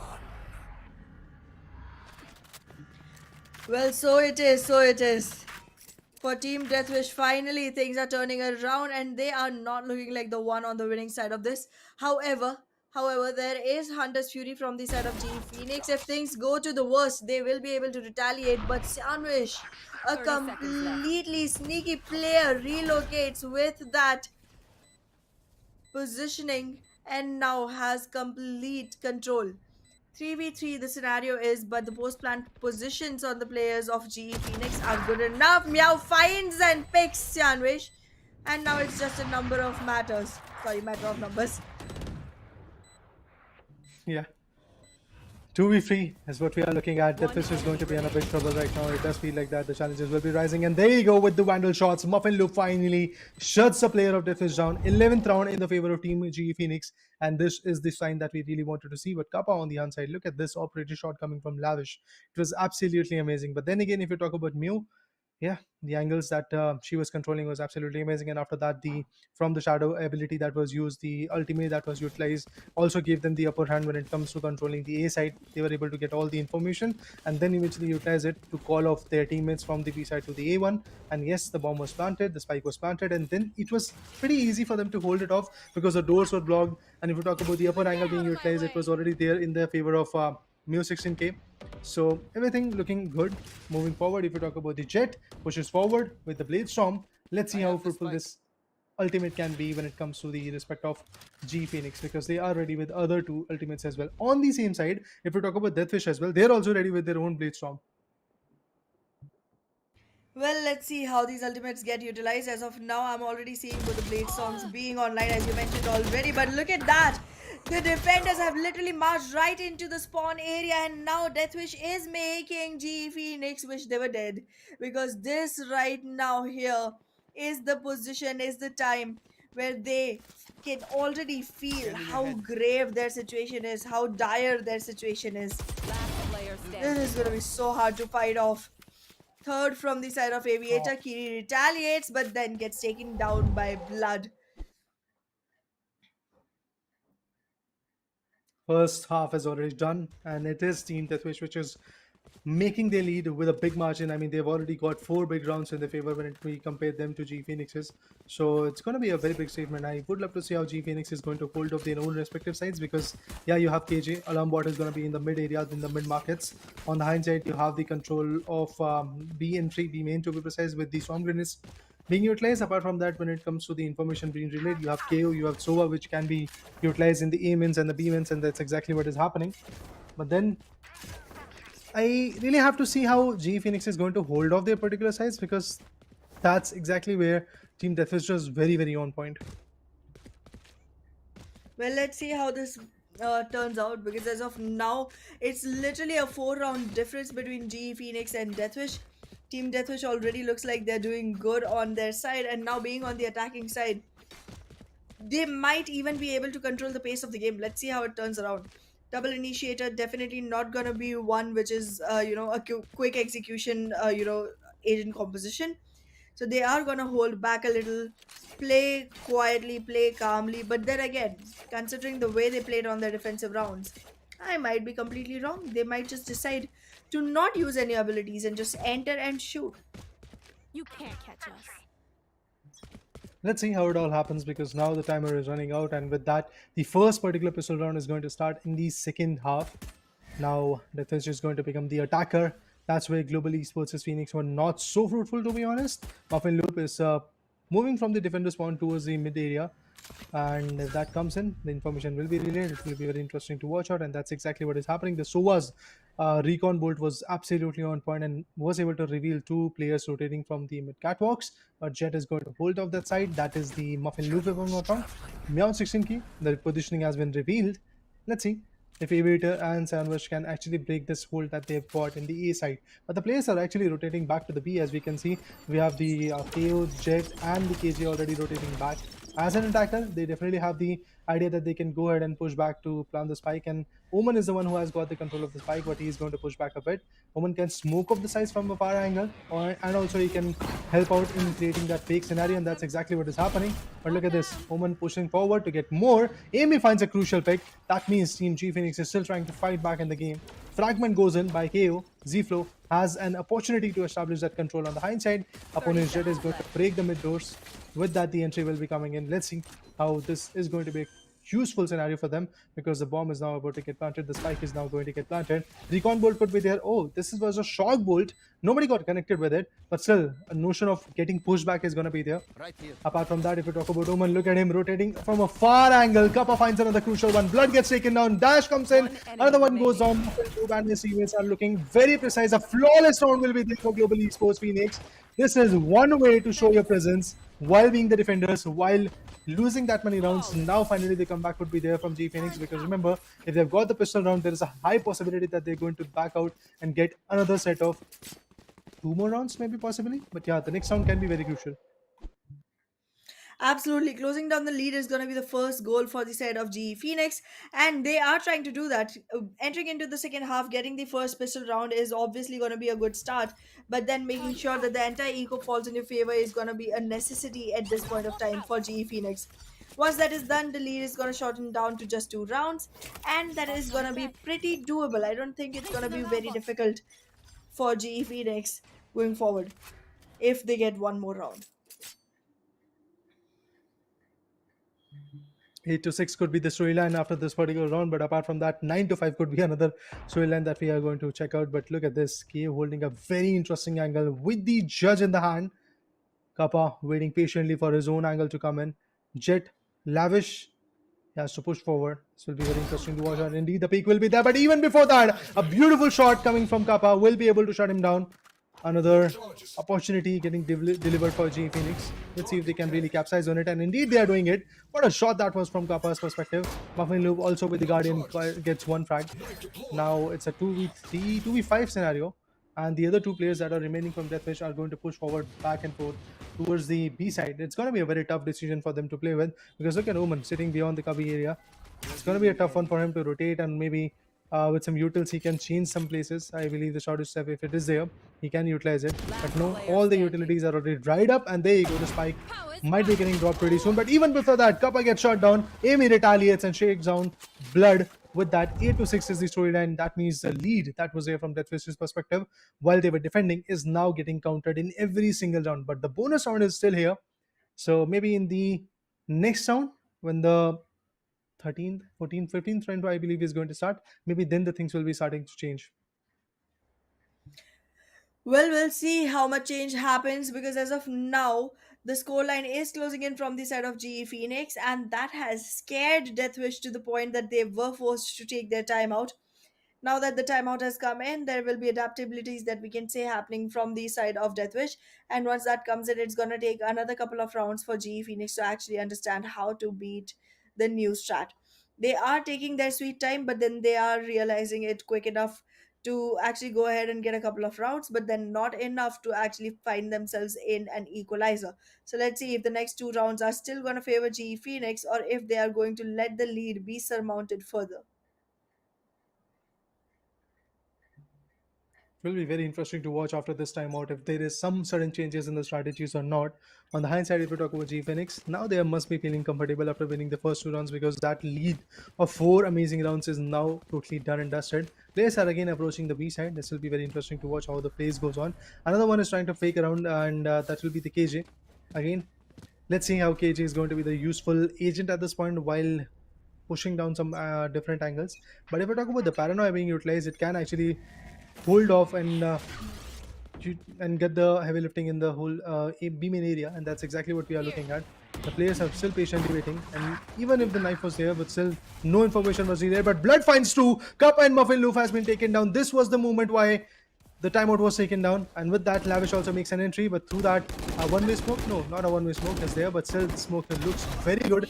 And initially, Sova also is going to get picked off. Lavish finds on the crucial pick. Now it's a situation where Meow has to do the heavy lifting with these Spectre finds. With these Spectre finds, one good pick, not just one. Another pick is also going to be there. Now it's a situation of a 2v2. My bad, it's a 1v2 now, because Amy just now has been taken down. Seansh and the other guy, Sova to be precise, from that particular team, is doing an amazing job of surviving and also withholding some decent angles from the mid areas towards the catwalk, towards the tree. We see that Sova is rotating, Aviator is rotating to be precise, and he is going to plant towards the generator. Lineups are now going to come into the play if he has got any. Apart from that, if we talk about the Omen from G Phoenix, has to run back a lot. Mio has to really find a spot from where she can actually shut down the players. And I guess the notion of coming up with some lineups is always going to be there. But Aviator is more than ready to shut down Mio 16. Let's see if he can really spot her. And indeed, he spotted her. And finally, all of those rounds that they lost is going to come back with a victory in their favor. Now the lead is of 3 amazing rounds. 9-6 is what we are looking at. Well, let's see how this turns around. As of now, things have already taken a turn for the worse when it comes to GE Phoenix. They were almost about to be in a position where they can actually go ahead and acquire themselves an equalizer, but well, after the timeout, DeathWish just did not give Right many here. shooting stars for GE Phoenix Right to here. wish upon. And now that they are on the defensive side, they are also not being able to control the pace of the game. DeathWish this time holding Take flight. very far and beyond, not aggressing just yet, gonna make sure that all the information is available, gonna make sure that all the utilities are already on point to make the changes happen. Using the teleportal, we did see the Omen save himself, but well, Tetris still is gonna be able to found Meow and get her done for as well. Here. Not just that, now the next number is going to be for Meow, and yes, exactly that's what happened. Meow gets taken down. We are left with Kappa and the other jet that we have. That will be Muffin Loop if I'm not wrong, but Kappa is trying to rotate back. He gets spotted, takes the player down. That was a very good pick. Muffin Loop with the operator is going to spot some more, but let's see how fruitful she can be. When it comes to the picks, when it comes to the angles that they really have to hold off, it's going to be a critical situation coming in. But yes, the spike is yet to be planted, but KJ is finally going to fall back and eventually plant the spike. Even before that, Sova is going to go ahead and spray in some bullets into the dark covers. Fragment goes in to avoid that distraction One coming in from enemy the remaining. demons, but still, it's Kappa who has to come up with a 1v3 if he really wants to get this round in the favor. Otherwise, the buffer will be a gain of a 4 big round in the favor. The Swarm Grenades is going to get active if KO gets taken down, but even before that, he's going to clear out the boathouse. Very good strategy. It indeed takes down 2 crucial players. Now it all falls down to the Shreyansh guy. He has to do the heavy lifting of surviving in this game. Let's see how he can really initiate his stance. The shortest step are still there, but no! Kappa with his superior gun game and the skill and the idea and the trigger discipline. He manages to get an ace, and apart from that, saves the day for G Phoenix. Beautiful ace clutch coming in from the side of Kappa. Earlier itself, losing that many players, it seemed like GE Phoenix will have no shot at all at actually making this round add to their own accounts. But well, Kappa had different plans. Kappa had completely different plans. He is not gonna let the team lose, not without a fight at least. It's only gonna be a 2 round difference, but well, we can still say that the advantage rolls with the side of DeathWish. Yeah, there is a lead of 2 rounds that we really have to consider, because eventually we're talking about GE Phoenix. They have to get at least 6 more rounds if they really want to win this one. But let's see if that is going to be a case, because Lavish is now ready with another set of Blade Storm, the ultimate coming to the picture. Decided to go all ham and eventually takes down Kappa. This time the retaliation will be there, because an ace is going to get reverted with another ultimate coming in from Lavish. That's what the statement was all about. Now, if we talk about Under Heaven, we have the Jet holding his knife, holding her knives to be precise. On the other corner, if we talk about Meow, trying to move in, gets spotted, but eventually not so useful, not so fruitful. But yeah, Meow 16 finds out the crucial one. DeathWish still in a big trouble. The Cloudburst is going to be there. Let's see if it is going to be a useful scenario for them or not. With the shot, he definitely tried to come up with some good damages. Oh, again, tag the player. DeathWish is now left with the last man standing. This is not at all looking easy for the players of GE Phoenix. But at the same point, look at DeathWish. Not even left in the game, to be honest. Absolutely.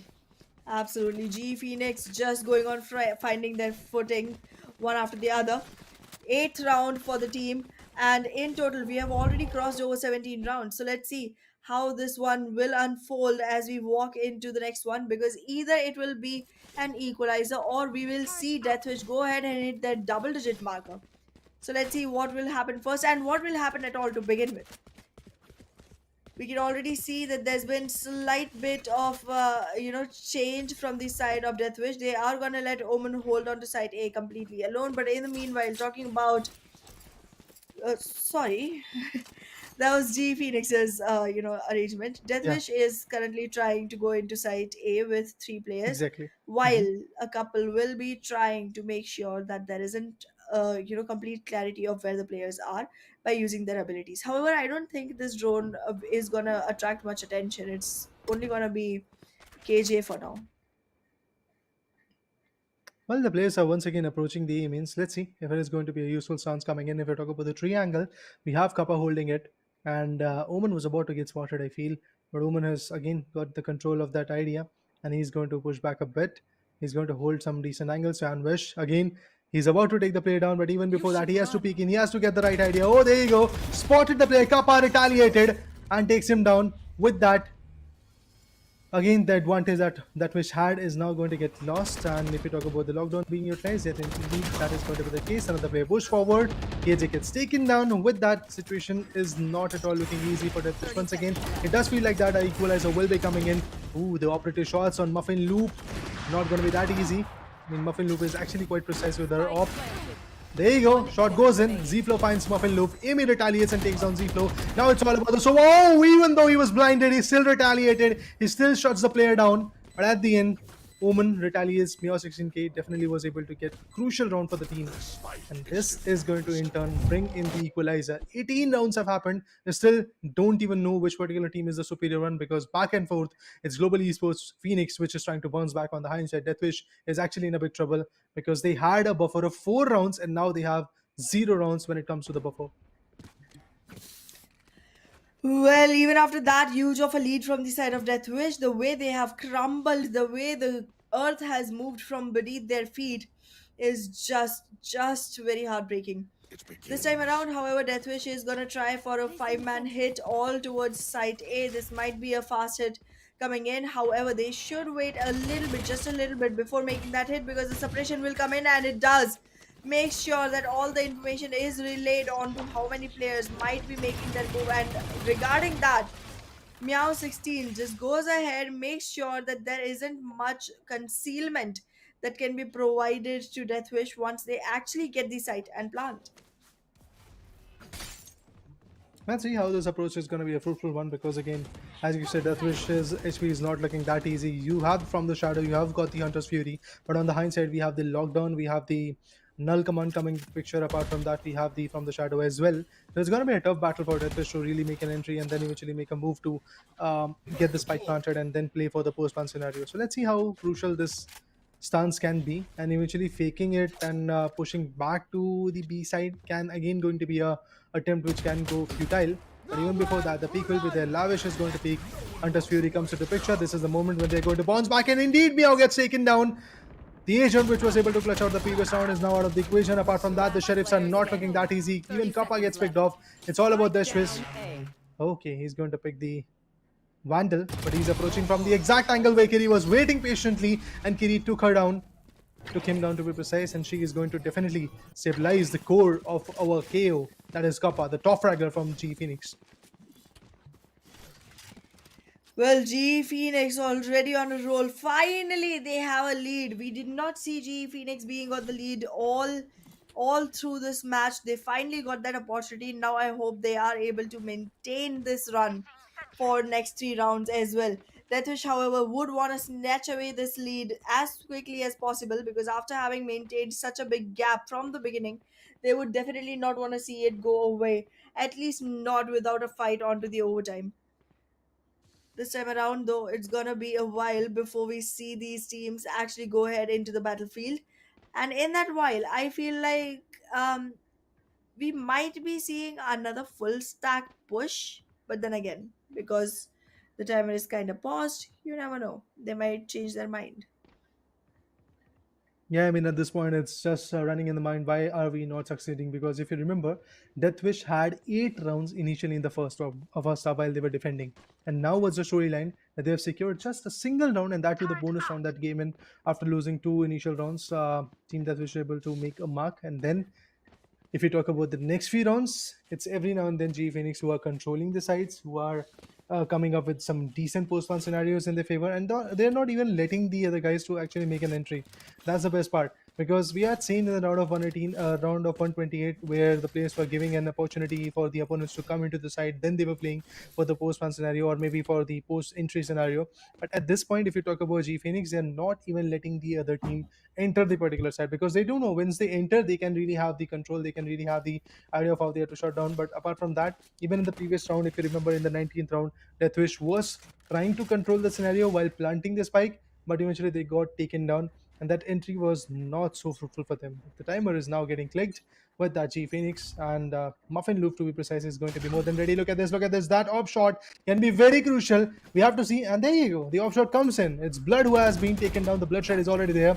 But Kappa unfortunately gets picked up. The paranoia comes in. It's a very interesting fight. Look at this. Could have taken down the last one as well, but eventually the Vandal went in a reload and it costed him his life. But even before that, G Phoenix made the mark. Look at that fish. Not a very huge amount of HP, to be precise, for Sova. He can easily be taken down. Just 5 HPs, an owl drone, and some shock darts. That's all he has got. But yeah, I feel it's gonna be a done and dusted scenario. One good shot, and that's it. Kitty once again finds a sweet spot to hit on, and she's able to bring the A game for the team. But yes, in this particular matchup, I have to say, Mu16 definitely was the star of this game. Absolutely, absolutely. The way that 3K came in from the side of Meow was completely amazing, astonishing nonetheless. And not only did she get those tracks for herself, but also made sure that the team can get the round. Because once they lost this one, they could have actually lost momentum and given DeathWish the opportunity to actually go ahead and find the equalizer and then form a lead of their own. But in the second half, it seems like defensive side just becomes very, very better for the teams who are trying to fight this off. And again, Meow 16, she's just not stopping. She has taken away those smokes from the side of DeathWish, and now entering any site is going to be super difficult. Indeed, a big challenge, and as we can see, the KJ falls down once again. Blood has been picked off. Apart from that, we see the controller Omen has also been picked off. So it's going to be a very tough situation where these other 3 players are going to perform, because they've got the sheriffs, they've got some kind of a weapon which is not going to be that fruitful when it compares to the Vandals. But yeah, there you go. Lavish finds the first one, but eventually Amy was able to get the other 2 guys. It was Aviator and Lavish who has been picked off. Now Z-Flow is the last one. His position is also compromised, and with the shock dart, obviously going to push him bit back, and the swarm grenade also goes in. But with that, Muffin Loop is ready to take another one with the operator. Goes for the shot, misses it by margin. Can he peek again? Indeed he did, but the dash is active. The cloudburst goes in, not so fruitful. But finally, Muffin Loop will get the last frag. Remember guys, the initial was in the favor of Muffin Loop, and the last one also in the previous 2 rounds. With that, the match point is already here. G Phoenix is looking very, very good. The way they were able to establish that comeback. This is the journey from 8 to 4 to 12 to 9. Look at the journey, guys. Look at the comeback that G Phoenix is able to come up with. In a true means, I would love to say, they are the Phoenixes. Well, they sure are. They sure are. They should also be running around with a Phoenix. I would have loved that swap. But well, in any case, on a completely defaulty map with a completely defaulty, agent selection, we're finally seeing a team go completely berserk and bring the comeback for themselves that they already needed. This time around, though, this is gonna be one of the battles which you cannot really fail to see. Match point coming in for the favor of G Phoenix to begin with was something I did not hope or expect with the way the rounds were going in the first half. Now let's see what they're going to be able to squeeze in. The operator angle already sharp enough. The smoke has gone away, and now it seems like Jet will be able to take control of this scenario.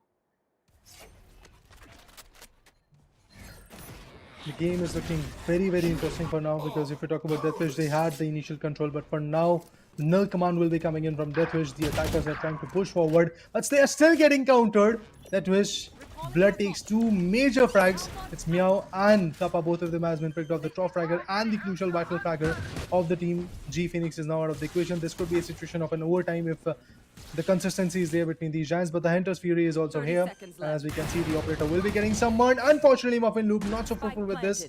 The Blade Storm will be coming in as well. The ultimates are just getting dumped here and there. There you go. In retaliation, Seance finds the crucial pick. This is definitely one of those games where we are going to witness 12-10. So with the shorty in the dark covers, this guy is trying to hold off, trying to get the information of the player where he could be. But KJ pushes forward, and indeed, with a beautiful, beautiful vandal shot, the rounds are just getting reciprocated. The kills are getting reciprocated. The paranoia did came in, which is again going to push back Amy a lot.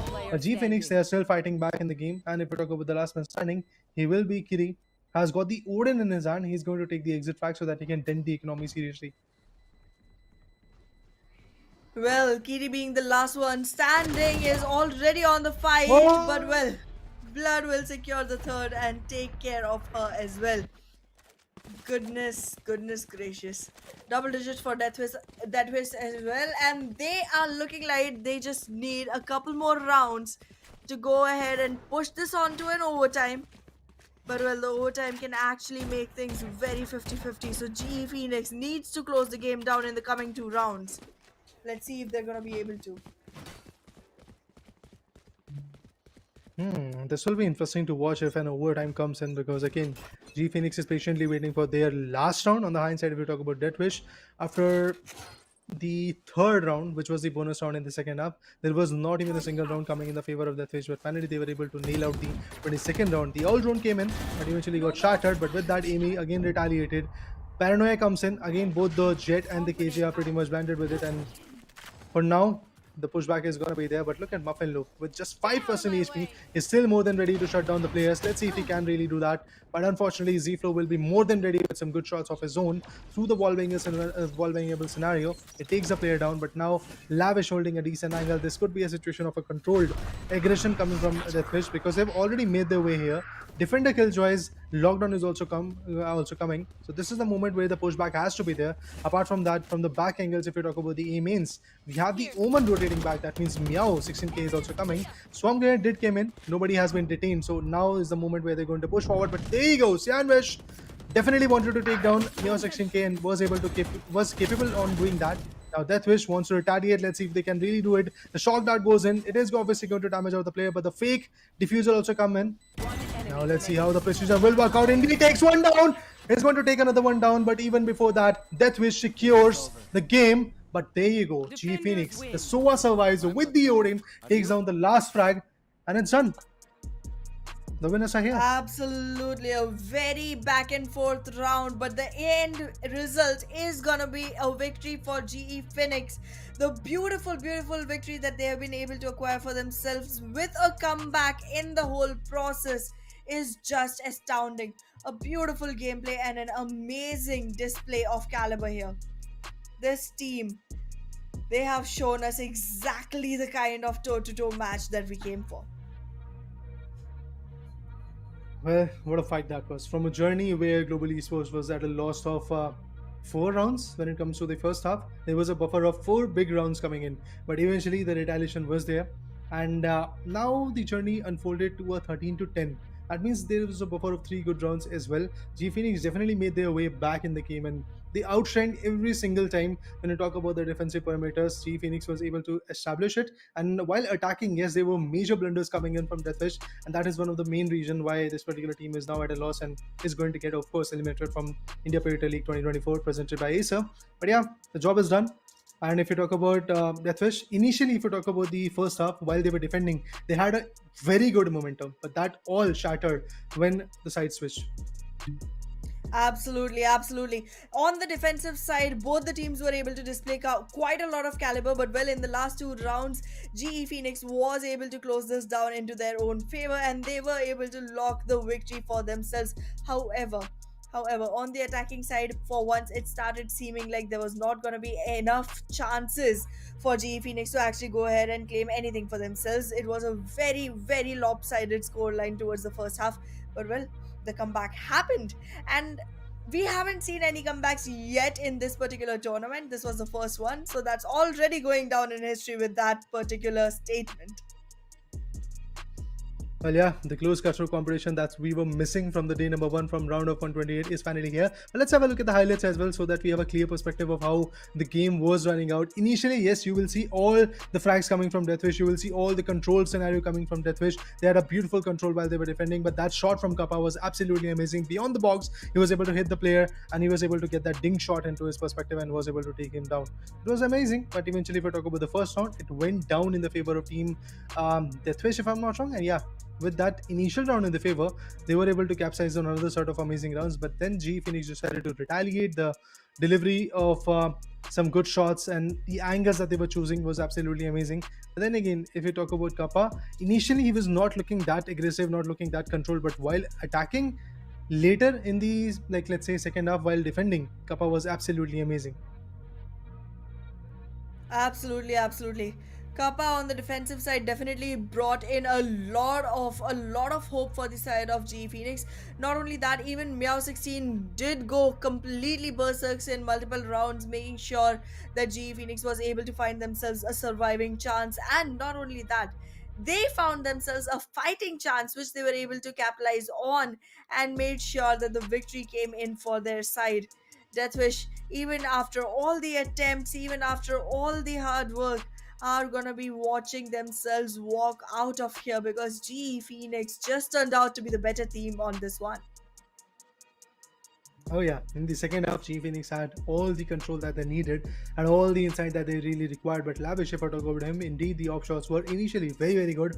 And apart from that, if we talk about Muffin Loop, that was the opponent's jet from G Phoenix. She was also quite adamant on using the op in multiple particular rounds, and she was also very, very useful. But eventually, if we talk about Lavish, a bit more of a heavy lifting for the team. On the hindsight, Kappa was the one which actually uplifted the spirits of G Phoenix in the defensive perimeters. But eventually, if I talk about the initial few rounds, yes, G Phoenix was actually in a big trouble. As you can see, 8-4 was the storyline that we were talking about. But then comes the judge, then comes the controlled areas, then comes the flash drive that was getting utilized, and the fragments that were stopping the players to make an entry, and the null commands which were using every now and then. Yeah, man, the job was absolutely flew in for G Phoenix. And yeah, after winning the pistol round, they had the control of the second one as well. And eventually, the bonus round was the one round which came back in the favor of DeathWish. Still, again, if you talk about the later stages of the round, it was again countered in the favor of Team G Phoenix. Well, that's true. We did see G Phoenix rise from the ashes and stand tall onto the name that they already have for themselves. And well, as you mentioned, Kappa did an absolutely amazing job. 25 frags for the man, and then the rest of the team following right behind with 17 for Omen. That was Meow, and then 18 for Muffin Loop, 18 for Kiri, and 14 for Amy. I am literally stuck in a tongue twister right now. Because again, the competition was like a tongue twister. We initially saw the competition and the control coming from DeathWish, but eventually, if we talk about the second half, everything changed, and it changed in a drastic fashion. So yeah, G Phoenix is moving in the round of 16, which will be the BO3 scenario. Coming up, the schedule will be there in the Instagram page of the Esports Club, so make sure to follow them as well. Links will be in the description. But apart from that, DeathWish definitely has a learning curve that they are going to utilize. As a caster, again, I'm going to coin that similar term that I usually do. Either you win it or you learn from it. So this will be a learning curve for both the particular teams, because even if you talk about G Phoenix, they had a lot of troubles initially. So in the map of Ascent, they have to figure out how they have to attack and how they have to be very useful while attacking. Absolutely, absolutely. Making sure that both the sides on every single map are completely polished. Every single team will have to work harder and harder with every passing day, because from here things keep on getting more and more complicated, more and more difficult. You cannot depend on one single side being strong. You need to make sure that every single box is checked. You need to make sure that every single step that you take from here is towards your own progress. Is towards your own team progress, and towards the complete cumulative victory that is going to put you right onto the stage of Philippines. Even before that, I believe the journey is going to be a very contested one, to be honest, because now we are going to see from, like, let's say up next days of the tournament, we are going to see 16 top 16 teams who are going to fight in a BO3 fashion. It will be very interesting, because then the scope of doing a mistake and also coming back in the next few maps is going to be there. But for now, it's a BO1 scenario, so there is no scope of mistakes coming in. DeathWish and some other teams who have lost today are definitely going to criticize some of their stances that they weren't able to make. But yeah, guys, with that, we are going to take a short break, and eventually we will be back to see what happens next in the last match of the day, which will be between Orangutan versus Bible Believers, I believe. And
If you rockin' with it, put your hands up. This the anthem. If you get up and get it, put your hands up. This the anthem. If you rockin' with it, put your hands up. Yeah, this the anthem. If you get up and get it, put your hands up. Yeah, this one for the winners if you with me. Yeah. Hands up in the sky if you feel me. Yeah, this one for the winners if you with me. Yeah. Hands up in the sky if you feel me. Yeah. It's the anthem. If I give you my word, that's what I stand on. Loyalty and trust is what I stand on. Family and love is what I stand on. Talking big, big. I knew that one day that I could make it big, big. I'm talking how to stay smoking without a sissy. Now we get up and do it like we got a big rig. It's getting serious. I know you're curious. Took some losses through the process, had me furious. But I got eyes on the vision, can't get delirious. Fall in love with the game and then you marry it. I think I married it. This the anthem. If you rockin' with it, put your hands up. Yeah, this the anthem. If you get up and get it, put your hands up. Yeah, this one for the winners if you with me. Yeah. Hands up in the sky if you feel me. Yeah, this one for the winners if you with me. Yeah. Hands up in the sky if you feel me. Yeah. It's the anthem. If I give you my word, that's what I stand on. Loyalty and trust is what I stand on. Family and love is what I stand on. If it's love, I got it tatted. Father, I'm not absent. I was working smarter back when they was working backwards. Do it for the Grammy, only do it for a caption. Dropping back to back, but really I've been relaxing. I might go for months, I could go for years. If I take a break, I promise I'll be relapsing. Started from the mud, I just need traction. Started with a buck, now I tell the label match it. Yeah, I've been my own boss. I took that leap of faith, yeah, I really dove off. Nothing I need to say, I let the work show off. For my kids, I go hard, gotta go hard. This the anthem. If you rockin' with it, put your hands up. Yeah, this the anthem. If you get up and get it, put your hands up. Yeah, this one for the winners if you with me. Yeah. Hands up in the sky if you feel me. Yeah, this one for the winners if you with me. Yeah. Hands up in the sky if you feel me. Yeah.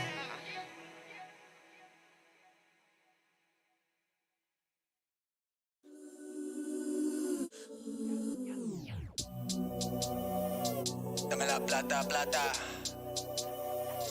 Cash, cash, cash. Get money, get money. It's bam, bam, bam. Hey, it's bam, bam. She wanna flick for the gram. Plus, her baby sabe who I am, so she wanna do it all on cam. Like, hold up, sabe how to hold a pull up. Soon as we done, I'ma roll up. 4 lines are better, I pull up. Papi te paga los biles, pero quiero todo lo tuyo. Prefieres hacerlo conmigo, que siempre lo hacemos bien duro. I bought a Benz, straight from the trap. I don't like paying no taxes. I don't need friends, solo una mami. Papi te enseño what racks is. Me and my chick, we got a chick. Yeah, we treat her like a pet. She keep it G, she keep it tranqui, but she be down with the set. Ay, me and my chick, we got a chick. Yeah, we treat her like a pet. Ay, EBK, if you all in the way, you in the field with a vet. Ay, bam, bam, she wanna flick for the gram. Plus, her baby sabe who I am, so she wanna do it all on cam. Like, hold up, sabe how to hold a pull up. Soon as we Four lines of better, I pull up. Ay, spam, bam, she wanna flick for the gram. Plus, her baby sabe who I am, so she wanna do it all on cam. Like, hold up, sabe how to hold a pull up. Soon as we done, I'ma roll up. Four lines of better, I pull up. Vestido Mbappe, reach como Mbappe. I can never let her up stop me. In the backseat, I'm with your chick. I love it when she be on top me. Windows black, that's a fact. She don't even mind getting sloppy. Shooter outside, holding it down. Si le digo que hacer, he like copy. Ábrame la ventana para ventilar este humo. No way, Mr. Officer. Soy un trap star, so you know. Fumo, bebo, vendo. ¿Qué le digo? You know where I'ma send you. Spam, bam, she wanna flick for the gram. Plus, her baby sabe who I am, so she wanna do it all on cam. Like, hold up, sabe how to hold a pull up. Soon as we done, I'ma roll up. Four lines of better, I pull up. Yeah.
Well, we are back again at the India Predator League 2024, powered by Acer, with the Valorant action. My name is Rita, along with me, we do have Hannah Aiden on the desk.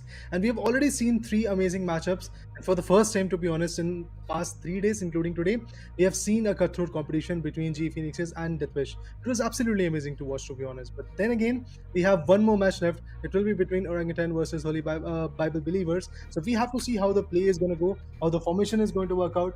There you go, the schedule is here.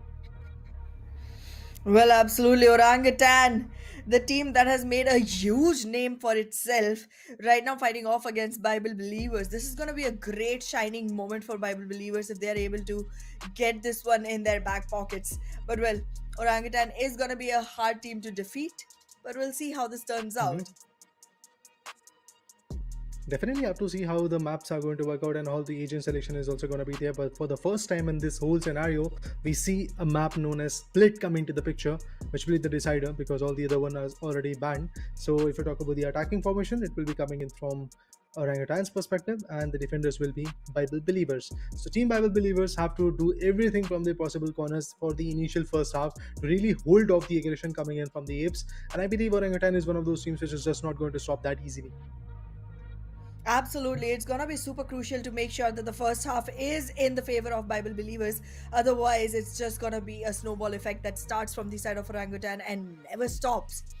Antidote, Excali, Raw Fuel, Azis, and RVK. We've heard these names quite a lot of times. I'm Yeah. missing Tesseract though. I do miss him. We have to see. We have to see how that notion of a comeback is going to be there from Bible believers, because if you really talk about the aggression from OG's perspective, I do believe that it is going to be quite fun to watch. To be honest, Excali is going to go for the Omen. On the hindsight, we have a Sky coming in. We have a Jet. We have a Raze. Two duelists to be precise. Again, we have the Cypher as well, which is again going to avoid a lot of backstabs, a lot of different angles to be conserved with. The spy arms are going to be very useful. The cyber cages to give an entry, and the trappers is obviously going to avoid the backstab. Needle theft is obviously going to give the information. So we have a barrage of utilities coming to the picture from OG's perspective, but now Bible believers have also started picking up their own agents. They have got the Omen confirmed, they have got the Sky confirmed, and Ginola is going to go for the Jet. Kind of a mirror composition, but we really have to see what the other two guys are going to pick. If there is a Cypher and a Razor as well come confirmed, this will be again one of those Choose matches your where agent. the mirror competition is going to work out, and it does feel like that the Raze and the Cypher is also going to come. Interesting, interesting. Again, one of those matches where the mirror agents are going to work. I feel Bible believers are here to actually put that A game into the perspective. But on the hand side, if we talk about the names coming in from OG, I believe there is a history in that. And yes, the regression might not just stop here. Absolutely. The experience that comes being an OG is quite a lot to face off against. So I guess it's gonna be a tough one, but if Bible believers actually become the underdogs that win this one, then it's gonna be one big badge to wear on your shoulders all day through. Because this is one of the most tough matches of the day. And if this one goes onto an upset, and if Bible believers are able to win this one, there's nothing that is going to stop them from actually making sure that every single next coming team is scared of their names. Well, there, guys, the last match of this day is going to get started. Remember, this is the round of 32. This is a BO1 scenario. That means there is no scopes of mistakes from both Orangutan and Bible believers. Meanwhile, if I talk about OGs, yes, the apes are going to be the attackers, and they're already converging down to the B main. So we have to see how the whole formation work out from here. And if we talk about the backend areas, we have the defenders also trying to orchestrate their own plays. But it does feel like that the players are approaching more towards the A side. They're inclined over the A side, but on the hindsight, the Trailblazer also comes in to get an idea if there is somebody lurking on the tops, on the ropes to be precise. Yeah. Blocking sight. Well, Orangutan this time giving up on all of the strat that they generally go for, are just gonna go into site B instantly through the garage and make sure that they have control of the site. Nobody was inside the site and they have been able to secure the position in regards to that. Now they're just gonna be holding on to their position, making sure that nobody is able to come back to take the retake. And wait a second, Raw Fuel loses a fight which was completely supposed to be won by him, and then another one falls down. However, Excali and Aces are trying to manage with the numbers they have, and they will still be able to take the frags in their favor. And with 3 men surviving, Orangutan will still take the first round in their favor.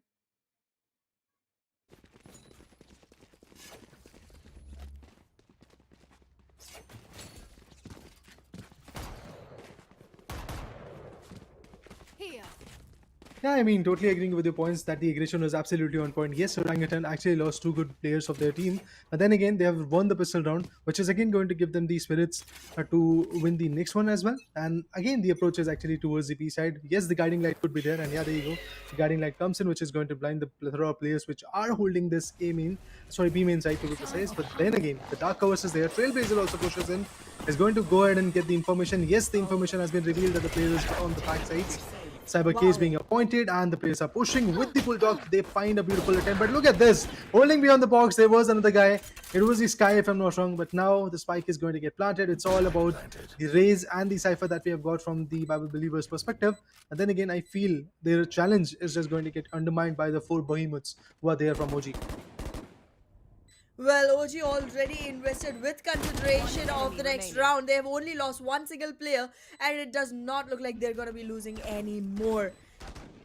This is going to be really difficult for the race from Bible Believers. It's not an easy one. Already taking damage, already soaking shots in.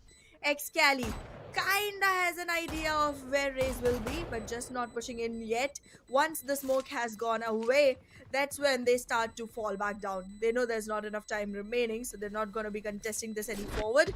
Aziz was staying out for a little bit more, but well, they were able to give enough time to the Raze to die with detonation.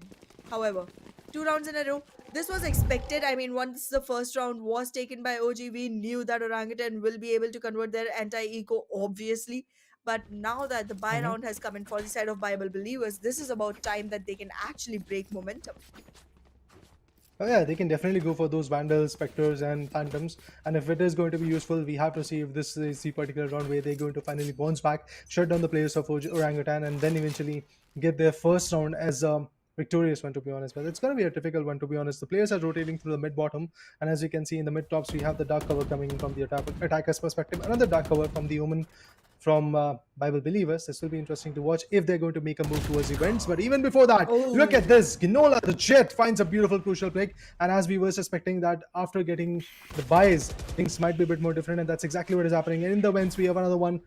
OG Isis has been taken down. That means this time Bible Believers definitely is able to step up. The neural theft is obviously going to give all the information that is required at this point. It's really crucial for them to get all the ideas of where the players are. And yes, the enemies has been revealed. So maybe fighting back in this scenario is going to be very, very crucial. But look at OG's Cypher. RVK is rotating from a big margin. He's rotated from the A side towards the A screens, and now he's pushing more and more. He is going to easily spot Sky and also take down Omen in that whole scenario. I believe that's the Raze, if I'm not wrong. But yes, he has been taken down. Sky gets taken down. With that, Raze will be the another guy, another agent that he really has to take down. Apart from that, the other 3 players of this particular team has already converged back to the A side because they really have to go for a plant. Cyber Cage deployed so that all the information will be relayed, and as we can see, the spy cam is also going to get utilized. So the barrage of utilities that had been saved from the initial scenario is now going to get utilized by the Cypher, and Bible Believers is now trying to push back to have the control. Through the screens, the player pushes forward and indeed gets a closure at APAC, but Cypher will be there to retaliate. Raw Fuel on the hindsight, being the Jet, definitely dashes and takes down the player. But now what? I didn't expect that Rix was going to take that, but yeah, there you go. This round is still in the favor of OG. Well, RVK, this guy is going completely nuts right now. He started off with such an explosive performance. In the 3rd round itself, he had the neural theft online. I do get it, it's only 6 orbs in total, but then he had 3 Ks in the 2nd round, and even right now he has half the orbs charged for next neural theft to come online. I mean, how dangerous can he get in this particular situation? 3 rounds in a row for OG, and they are prepared for the 4th one as well, because again, a save has been pushed onto Bible Believers. Let's see how this works out. Raw Fuel just aggressed way too quickly, way too deep, but well, he still did not take any damage and has been able to let the team take control of the site. The entry has been good, the duelist has been on point and has done the job he was assigned. Knowing what to do in this assignment, he has made it possible for OG to go ahead, take the fight through the smoke. One was supposed to come in, but no matter what happens, Raw Fuel gets his 3rd and now is looking for the 4th. The synonymous Jet will be taken down, and Raw Fuel will have his Blade Storms coming online as well. The ults are ready. Now they will be once again ready and more than aggressive to fight back in the 5th round as well. But yes, the 4th one is absolutely amazing. As we did saw Rafael completely clutching the moment out. I was not expecting that, to be honest, because Pal Believers did had some different angles to play with. You talk about the paranoia coming in, and through that the agents from OG were taken down at the A backside. But still, the control that was there from Rafael was absolutely amazing. The way as a duelist he was able to enact and also take down those crucial picks was absolutely amazing, because this round could have actually gone in the hand of Babel Believers. But so Orangutan is here to get that initial momentum in their favor, and that's exactly what they're getting. 4 back-to-back rounds. The Trailblazer goes in from Sky's perspective, which is again going to reveal that the Omen is still here. Name is Fall. But let's see if he's going to fall. Indeed he is! Rafael finds the first pick. What a sweep that was. The pain shell is coming in. Dash is again activated.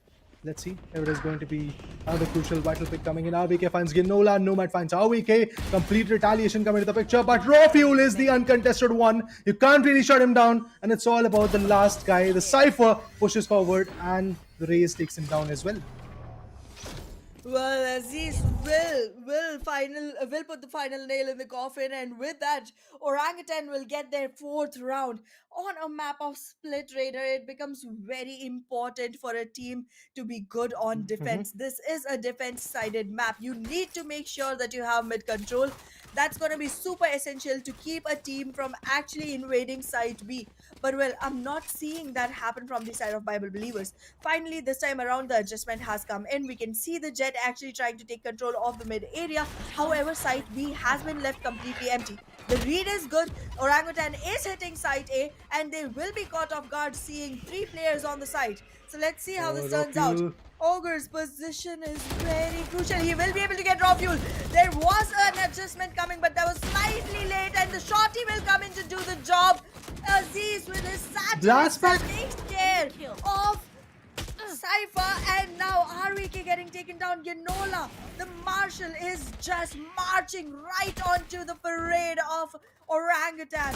Numbers disadvantage, and now balance, but still, site control is nowhere to be found. Well, look at that. Regrowth being utilized once again to replenish the HPs. And with that, the Seekers will be coming in. Pretty interesting to watch how the game goes on from here. Antidote finds another one, but the Aziz has been picked off. And with that, the rotations will be coming in through the vents. The players are pushing forward to the mid top and then through the mid hall. They are going to move forward and get some good picks. I believe that's the possibility, but through the dark cover, they're going to get a clarity that they can easily go for a plant. And yes, the plant will be there. Now they might actually push back to beam in and hold the alley as well. Well, I feel like they are going to be making sure that anyone who goes up can be, wrapped around by Antidote. This lurk can actually turn into a good flank. They have an idea now that the rope has made a sound. Antidote will be able to find both the players. He goes for the first, he goes for the second, and there it is with 3 frags to the name. The IGL will put the 6th round on boards for Orangutan with nothing given to Bible Believers so far. It's a literal 0, nada. What a round that was, to be honest. What a contestment that was. Orangutan definitely made it possible to clutch out the scenario, and Antidote. What a angle he had through the rafters. He was able to take down the last 2 players. And yeah, there you go. 6-0. That's what we are looking at. Bible Believers on the hindsight. They have barrage of utilities coming in, and also their ultimates. Yes, they are missing on the showstopper, but that might come in pretty soon. Even before that, they have the Seekers. The Pain Shell definitely tagged a lot on Sky, and Antidote definitely wants to retaliate. But even before that, Rix is going to take a sweet spot and take him down. With that, Antidote is now out of commission in this particular round. On the hindsight, when we talk about the ultimates, look at that. The showstopper is here. They've got the Blade Storm, they've got the Neural Theft, they have got the From the Shadow and the Seekers as well. Every single ultimate that you need is here coming in from Bible Believers, and they're more than ready to step up a notch in this game. But yes, look at this. Players are now trying to rotate, but at the same point, they are also getting shut down from AC as they're trying to push forward. But let's see how fruitful they can, because again, the Blade Storm is more than ready. Inola patiently waiting for his inside to come in, but from the back ends, from the mains, we have another player rotating. But there you go, the entry is still there. In the smokes, we are going to see a boom bot pick coming in, and there you go. Beautiful. And the retaliation. A team who had a total control of the sides and the mids is now getting lost. Paranoia has to be there, but even before that, the showstopper worked it out. RBK gets picked off. Not just that, the Omen is also done. Well, they lost their flasher early on. The pop flashes were One gone enemy way too soon remaining. for the side of Orangutan, but well, they were able to push the smoke and then still get themselves those frags. It has turned out to be a 1v2 situation, and both the players remaining are duelists. They are the players with their ultimates online. Neural Theft was already used, so now without the hat in hand, Ogre will just be walking back to his team. This was an easy sweep for the side of Orangutan, and Bible believers, they might just be hoping and praying that their belief in their victory does not get shattered by this huge number of rounds rolling in the favor of Orangutan with nothing for themselves. Yeah, it's quite interesting to see the way Orangutan is performing and the way they are stepping up a notch. Even in those rounds where their manpower is not there, where they're getting shot down, where their initial picks are coming in, they're falling, but still they are rising back, just like the situation demanded. And with that, the guiding lights is once again going to utilize. Once again, the mid controls could be there, but Ginola, even after getting tagged, finds the raw fuel. And with that, definitely the damage is just going to get emphasized. But even before that, Antidote is going to retaliate with the Phantom. Scout destroyed. There is no shying away for Orangutan, no shying away whatsoever. They want to make sure that they keep getting frags after frags, and this is what they are doing. Just marching forward. The W is a stuck key on their keyboard. It is just not getting released at all whatsoever. Xkelly will get one more for himself. It's a 2v4 right now, and the numbers just do not favor the players of Bible believers. Whether you call it on the man count or you One call it enemy on the remaining. round count, they are just on such a huge disadvantage. RVK, even with the revealed position, goes in bold and smart, takes the flag, and Fall just sits there fallen. One more round for the side of Orangutan, and with 0-8, they are making it look like a piece of cake. Well, they are having the cake and eating it too. I can see that happen for the side of Orangutan right now. This was obviously one of the matches which is going to be super scary for the side of Bible believers to begin with. But then this scary? Oh goodness. This is painful, hurtful, despairful. Let's see how they come back from it. I mean, game is a whole different thing. I don't know if even their confidence will be able to come back from here. Still hoping and wishing for a couple of rounds to come in from the side of Bible Careful. believers in the first half, making them have at least a little more confidence going into the second half. Because defensive side, if that's where you're losing this much, then the next one is not going to work out. But wait a second, they are already making things turn around. But well, Aziz will still be able to balance the numbers. Risk and Ogre trying to make sure that Orangutan does not have the advantage going forward. Antidote stuck alone in a 1v3.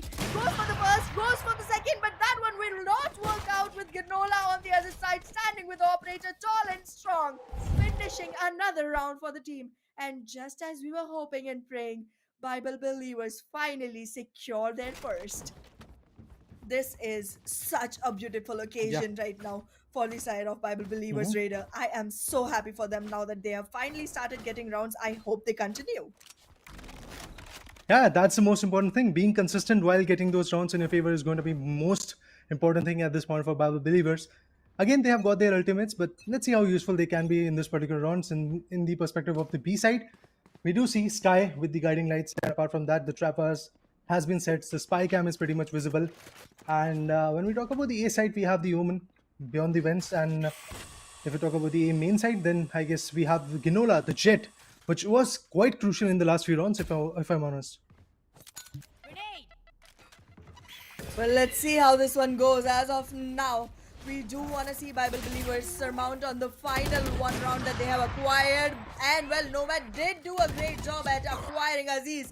But once the operator comes into the hands of Orangutan, they are going to make sure that they are answering back to every single question that were exclaimed from the side of Bible believers. This interrogation is going to end with every single answer being delivered. You get one, I'll get two. remaining. Raw fuel just going berserk Wow. with that operator, and also securing the blade storm frag. One last player remaining, and I don't think that's going to be for long either. Just save, Kinola. I mean, you can't really stop these giants, right? The way they aggress, the way they hold and eventually shut you down is something absolutely amazing to watch. So Orangutan definitely made their way back in the scene. And yes, Raze was taken down, but apart from that, they are doing a fantastic job of getting the finishes. Well, it's definitely gonna be super difficult for Gunnar to even survive. Oh goodness, he just triggered the tripwire. Now everyone is trying to follow the guy. Oh goodness, he's prepared for this one. He definitely is, but well, the Blade Storm will get the fourth. Raw fuel. Just taking away that heavy expense weapon by his ultimate, which is supposed to be a heavy expense ultimate as well. But well, you and I both know how Yeah. it's going, Raider. He's getting so many frags, he Oh, doesn't yeah. even have to bother about it. I mean, not just him, his teammates are also working fluently at this point and they're getting those crucial breaks. And yes, they are looking very, very good. The storyline is of 9-1. That means there's a buffer of 8 amazing rounds. It's a huge buffer, to be honest. And trust me, from here, the journey is just going to get enlarged. And the pressure will be there for Bible believers. And while you're attacking in the map of Split, things will change drastically and it is going to implicate a lot of damage. Well, the damage is definitely going to be there. But let's see how much recovery is possible from the side of Bible believers. As of now, Orangutan making sure that they will give no sound cues at all whatsoever before actually marching in towards mid. And again, just like before, we see a completely empty mid area. There is a tripwire, but it's not going to get in the way because that's going to be an easy entry for the side of Orangutan. Oh, they did still get caught because of the tripwire and Ogre's position. They had to fall back a little and get stuck inside. They now know that this is going to be a harder fight than they imagined. So now they're trying to go in towards site A. However, you know where Fall is. He's Oh, gonna the make judge. all of them fallen comrades. This judge is gonna be super punishing. He goes in for the first, goes in for the second, gets the spike as well. This is scary. And then comes an ogre raw for fuel. raw fuel. Player There standing. is no escape for Orangutan in this particular round. A 1v5 for RVK will become a none v5 for Orangutan. Last A round. flawless round coming in from Bible believers. Definitely had the control, and eventually the trapfire was able to push these guys back to the vents. And while rotating into the vents, we had Fall patiently waiting with the judge, waiting for the right moment to strike on, and indeed took down 2 good players, and which is again going to push them back a bit. But yes, Cypher was already there. Ogre, to be precise, was trying to grasp them from the back, and that's exactly what happened. With this formation, Bible Believers was able to get another crucial round in the first half. But remember, guys, this is somewhere a map where you have to be very, very good while defending. But again, the Parano will be there in the last round of this first half. Oh, Let's see how sad. this is going to turn out. But Aziz finds a beautiful one on Rix. The mirror agents are going to get compromised. Antidote also gets compromised. Not a very good situation. Fall with the beautiful Vandal managed to take him down. Saber Cage from the opponent's perspective is also ignited. And apart from that, when we talk about the dark covers, these are very useful smokes. Omen patiently waiting. Raw fuel. The dash will be there. He's going to push in. no. But even before that, gets taken down. Not just one, 2 of them has been picked up exactly like the previous round. If you guys remember, Fall manages to change the trajectory of this particular game. But look at this, Ogre and Sky. The Seeker goes in, but yeah, the player gets picked off. Now it's all about his Excali. He has to become the behemoth. Okay, he's going to, like, let's say, get an idea of a different side. Oh, that was a fake. Let's see. He's going to pick the spike. He's going to plant it and then eventually play for the post plant. A very interesting strategy. To be honest, this should not have been a deception where Sky could have fallen for it, because again, they had the information that spike is dropped. But still, they decided to go for the other angle. And now, as we can see, the spike has been planted. Sky is trying to come back. Nomad is the name. Has got the Phantom in his hand. On the hindsight, Excali is more than ready with the Vandal that he's got. Well, Excali, very clever, this guy. He made sure that he had his smoke replenished by the time he went in for the plant. Made sure that he closed off one angle completely. Now he has only 2 to watch and he's prepared for it. But oh god, oh god, oh god. For a second, I felt like Nomad is going to catch Excali at the wrong timing. But well, Excali just literally flicked in a millisecond and got onto Nomad and clutched out the round. Beautiful. This was supposed to be one round that gets stolen from the side of Orangutan, but they just stole it back from Bible Believers. A Yeah. 10-2 swap. This is tragic. I mean, I was looking forward to see another close quarter contestant just like G Phoenix and DeathWish. It does feel like that my wishes are going to die, because again, look at this. A one-sided competition is going to come into the picture. Orangutan has already secured 10 amazing rounds on the hindsight. Bible Believers stuck with just the 2. And now they are going to become the attackers. The pistol round will be starting. I feel if they lose the pistol round, there is a possibility that the bonus, even before the bonus round, they are going to see a situation where Orangutan will be having the match point in their favor. So that is something I believe Bible believers have to work on. And there is nobody Oh holding goodness, the mids. Excali. But even before that, Ogre, what a shot that was. Excali definitely missed the bunch. Ogre was very keen on taking his own. Wow! Cheeky frenzy takes me down. Mid. Oh, it was a combination of Antidote and ZZ. What a play that is. I mean, being the defenders, these guys are still pressing the Lovelus and doing the job that they were doing while attacking. But Paul finds one. He's not going to take another one, as he is kind of usual with. But Aziz finds a third K. With that, the 11th round is in the favor of Orangutan. And I feel the match point is coming pretty soon for Orangutan. Oh my goodness, are you seriously kidding me? First of all, this first fight, X Kelly was supposed to win it way before, but he lost. And then a couple of frags here for Aces alongside Antidote. They got 3 out, and after that, Aces comes in for his third, goes in for the fourth as well. 4 frags for the guy in the first round of the second half. I am awestruck. I mean, not surprised, but it's still way too beautiful to watch. Jet's grounded. Oh, nice. Another one. Quite an interesting martial shot coming into the picture. The other players are also pushing. Rockney finds Nomad. One Not just that, enemy Antidote is also going to take down Fall. With that, Excali gets with the judge Ogre. And now the last man will be the Raze.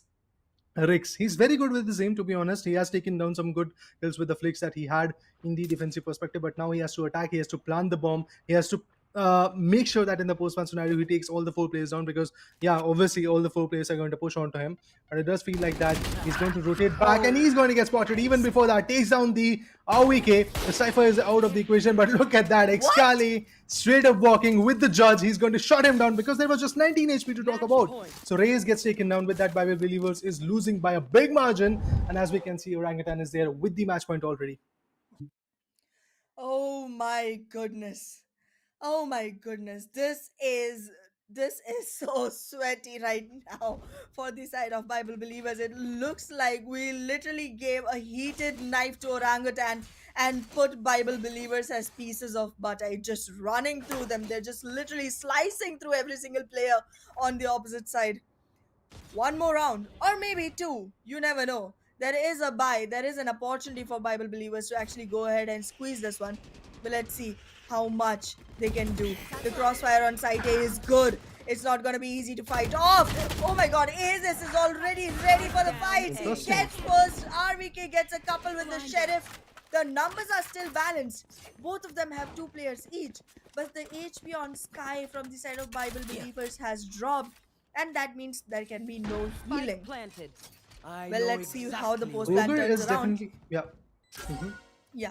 I mean, I was talking about Ogre. He's one of those agents, or should I say one of those players who has actually created a lot of space when it comes to Bible Believers, and he has actually done a lot of heavy lifting. But then again, it all falls down to the last few rounds, because remember, even if Bible Believers wins this 3rd round in their favor, there is still a notion that in the 4th round they might lose. And Ogre comes up with a good shot, but he misses by a margin. Excali won't miss again. Takes the player down. And now it all falls down to Ogre. Has got a decent amount of HP. But again, look at this. The shots are coming in. Antidote wants to go for the defusal. Illuidi is going to go for at least a half, but Excali won't miss. His Sheriff will work out. And with that, we have the winners of this particular matchup between Bible Believers and Orangutan. And it is the Apes who are going to move forward with the victorious stance in their favor. And now they are in the round of 16, exactly like the other 3 teams that we witnessed today. Beautifully done by Orangutan. It was a very short-lived match, but it was definitely a view for the day. I mean, this was a sight to see nonetheless. Beautifully done by all of these players. I was missing Tesseract when we started off, but well, Kelly has been filling in the shoes very, very well.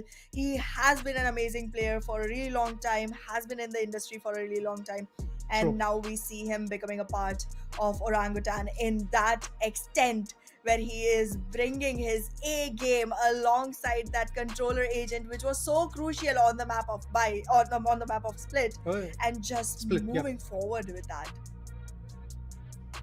Definitely. The way he actually orchestrated the plays, and apart from that, the way he supported his team while smoking, while giving the paranoia and also the shorter step. And also, you remember the fake out that was there in the first half.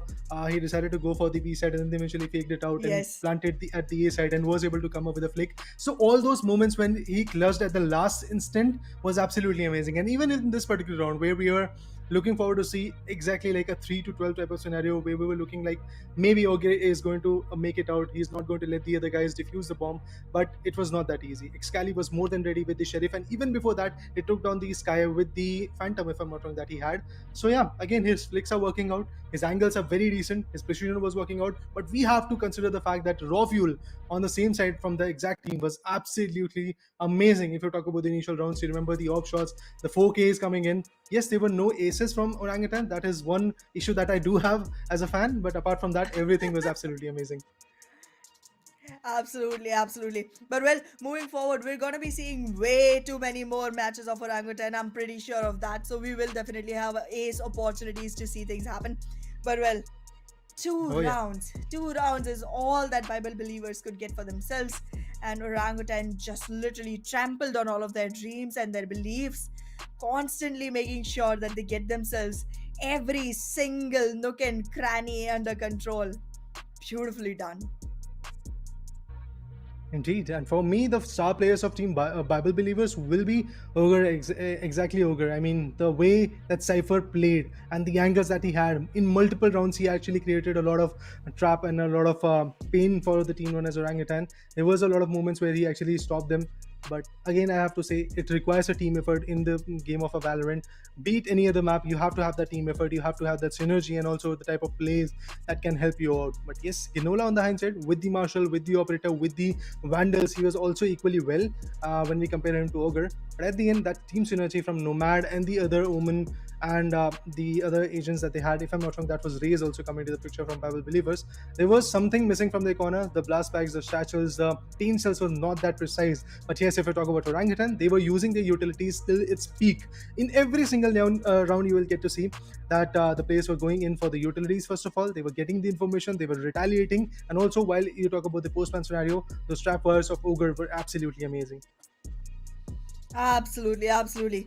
There was a lot of effort that came in from the side of Bible believers, but it was just not enough in front of the experience that Orangutan players hold, and that experience, it carries a lot of value when you go into a competitive scene.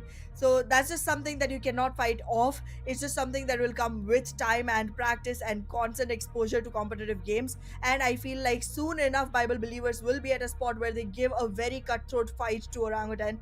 But well, for that, they have to keep participating, keep playing, and make sure that they keep gaining more and more experience of competitives, because Orangutan on that front is acing right now. Oh yeah, I mean back to back these many rounds in their favor. Yes, there were some small hiccups coming in from Bible Believers as well. The way they were trying to establish their own dominance and also stop the other players from Orangutan to push in. If I talk about the areas of Ali, or specifically if I talk about the B side, there was not a lot of control coming in from Bible Believers. So that was one of the instances. If Orangutan could have decided to go back and forth in that side, they could have easily got those control. But then again, then you become the predictable type of team, and maybe at that point Bible Believers could have snatched few more rounds in their favor. But look at this. This was the round when I was witnessing a 4K coming in from raw fuel. It was absolutely amazing. But let's move on to the scoreboard so that we have a clear perspective of how many frags these individual players have got. We had 10 giants facing each other. Yeah, I mean 5 from each particular team. So when it comes to the scoreboard, it is obviously going to give you the information of how many kills were there, the ACS, and also the econ rating. So from OG, we will have Aces with 18 kills, 325 of average combat score, and 89 will be the econ rating.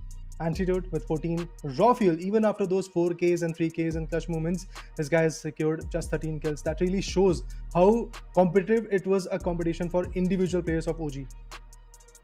Absolutely, all the OG players among themselves were kind of fighting for more number of frags, it seems, because obviously they did get an idea in the first few rounds. It said that this was going to be one of those matches which they can actually like glide through without much worry, and they did exactly that overall.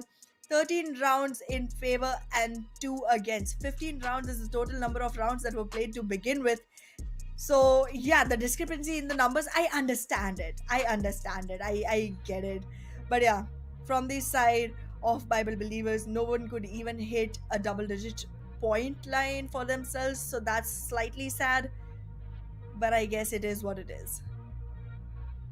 11 rounds of a buffer between Bible Believers and Orangutan. That really shows the experience and the gun game that Orangutan has got. But remember, guys, this was the round of 32. It's not the semi finale, it's not the finale, it's not the grand finals, it's not Philippines. So there is a long way to go for Orangutan, and there is a long way to go, even longer way to go for Bible Believers and the other teams who have been disqualified in the round of 128 or 64 or even 32. So obviously, these teams have to learn what they did wrong. And even if we talk about Orangutan, I was looking forward to see a 13-0, to be honest, if you ask me, like personally.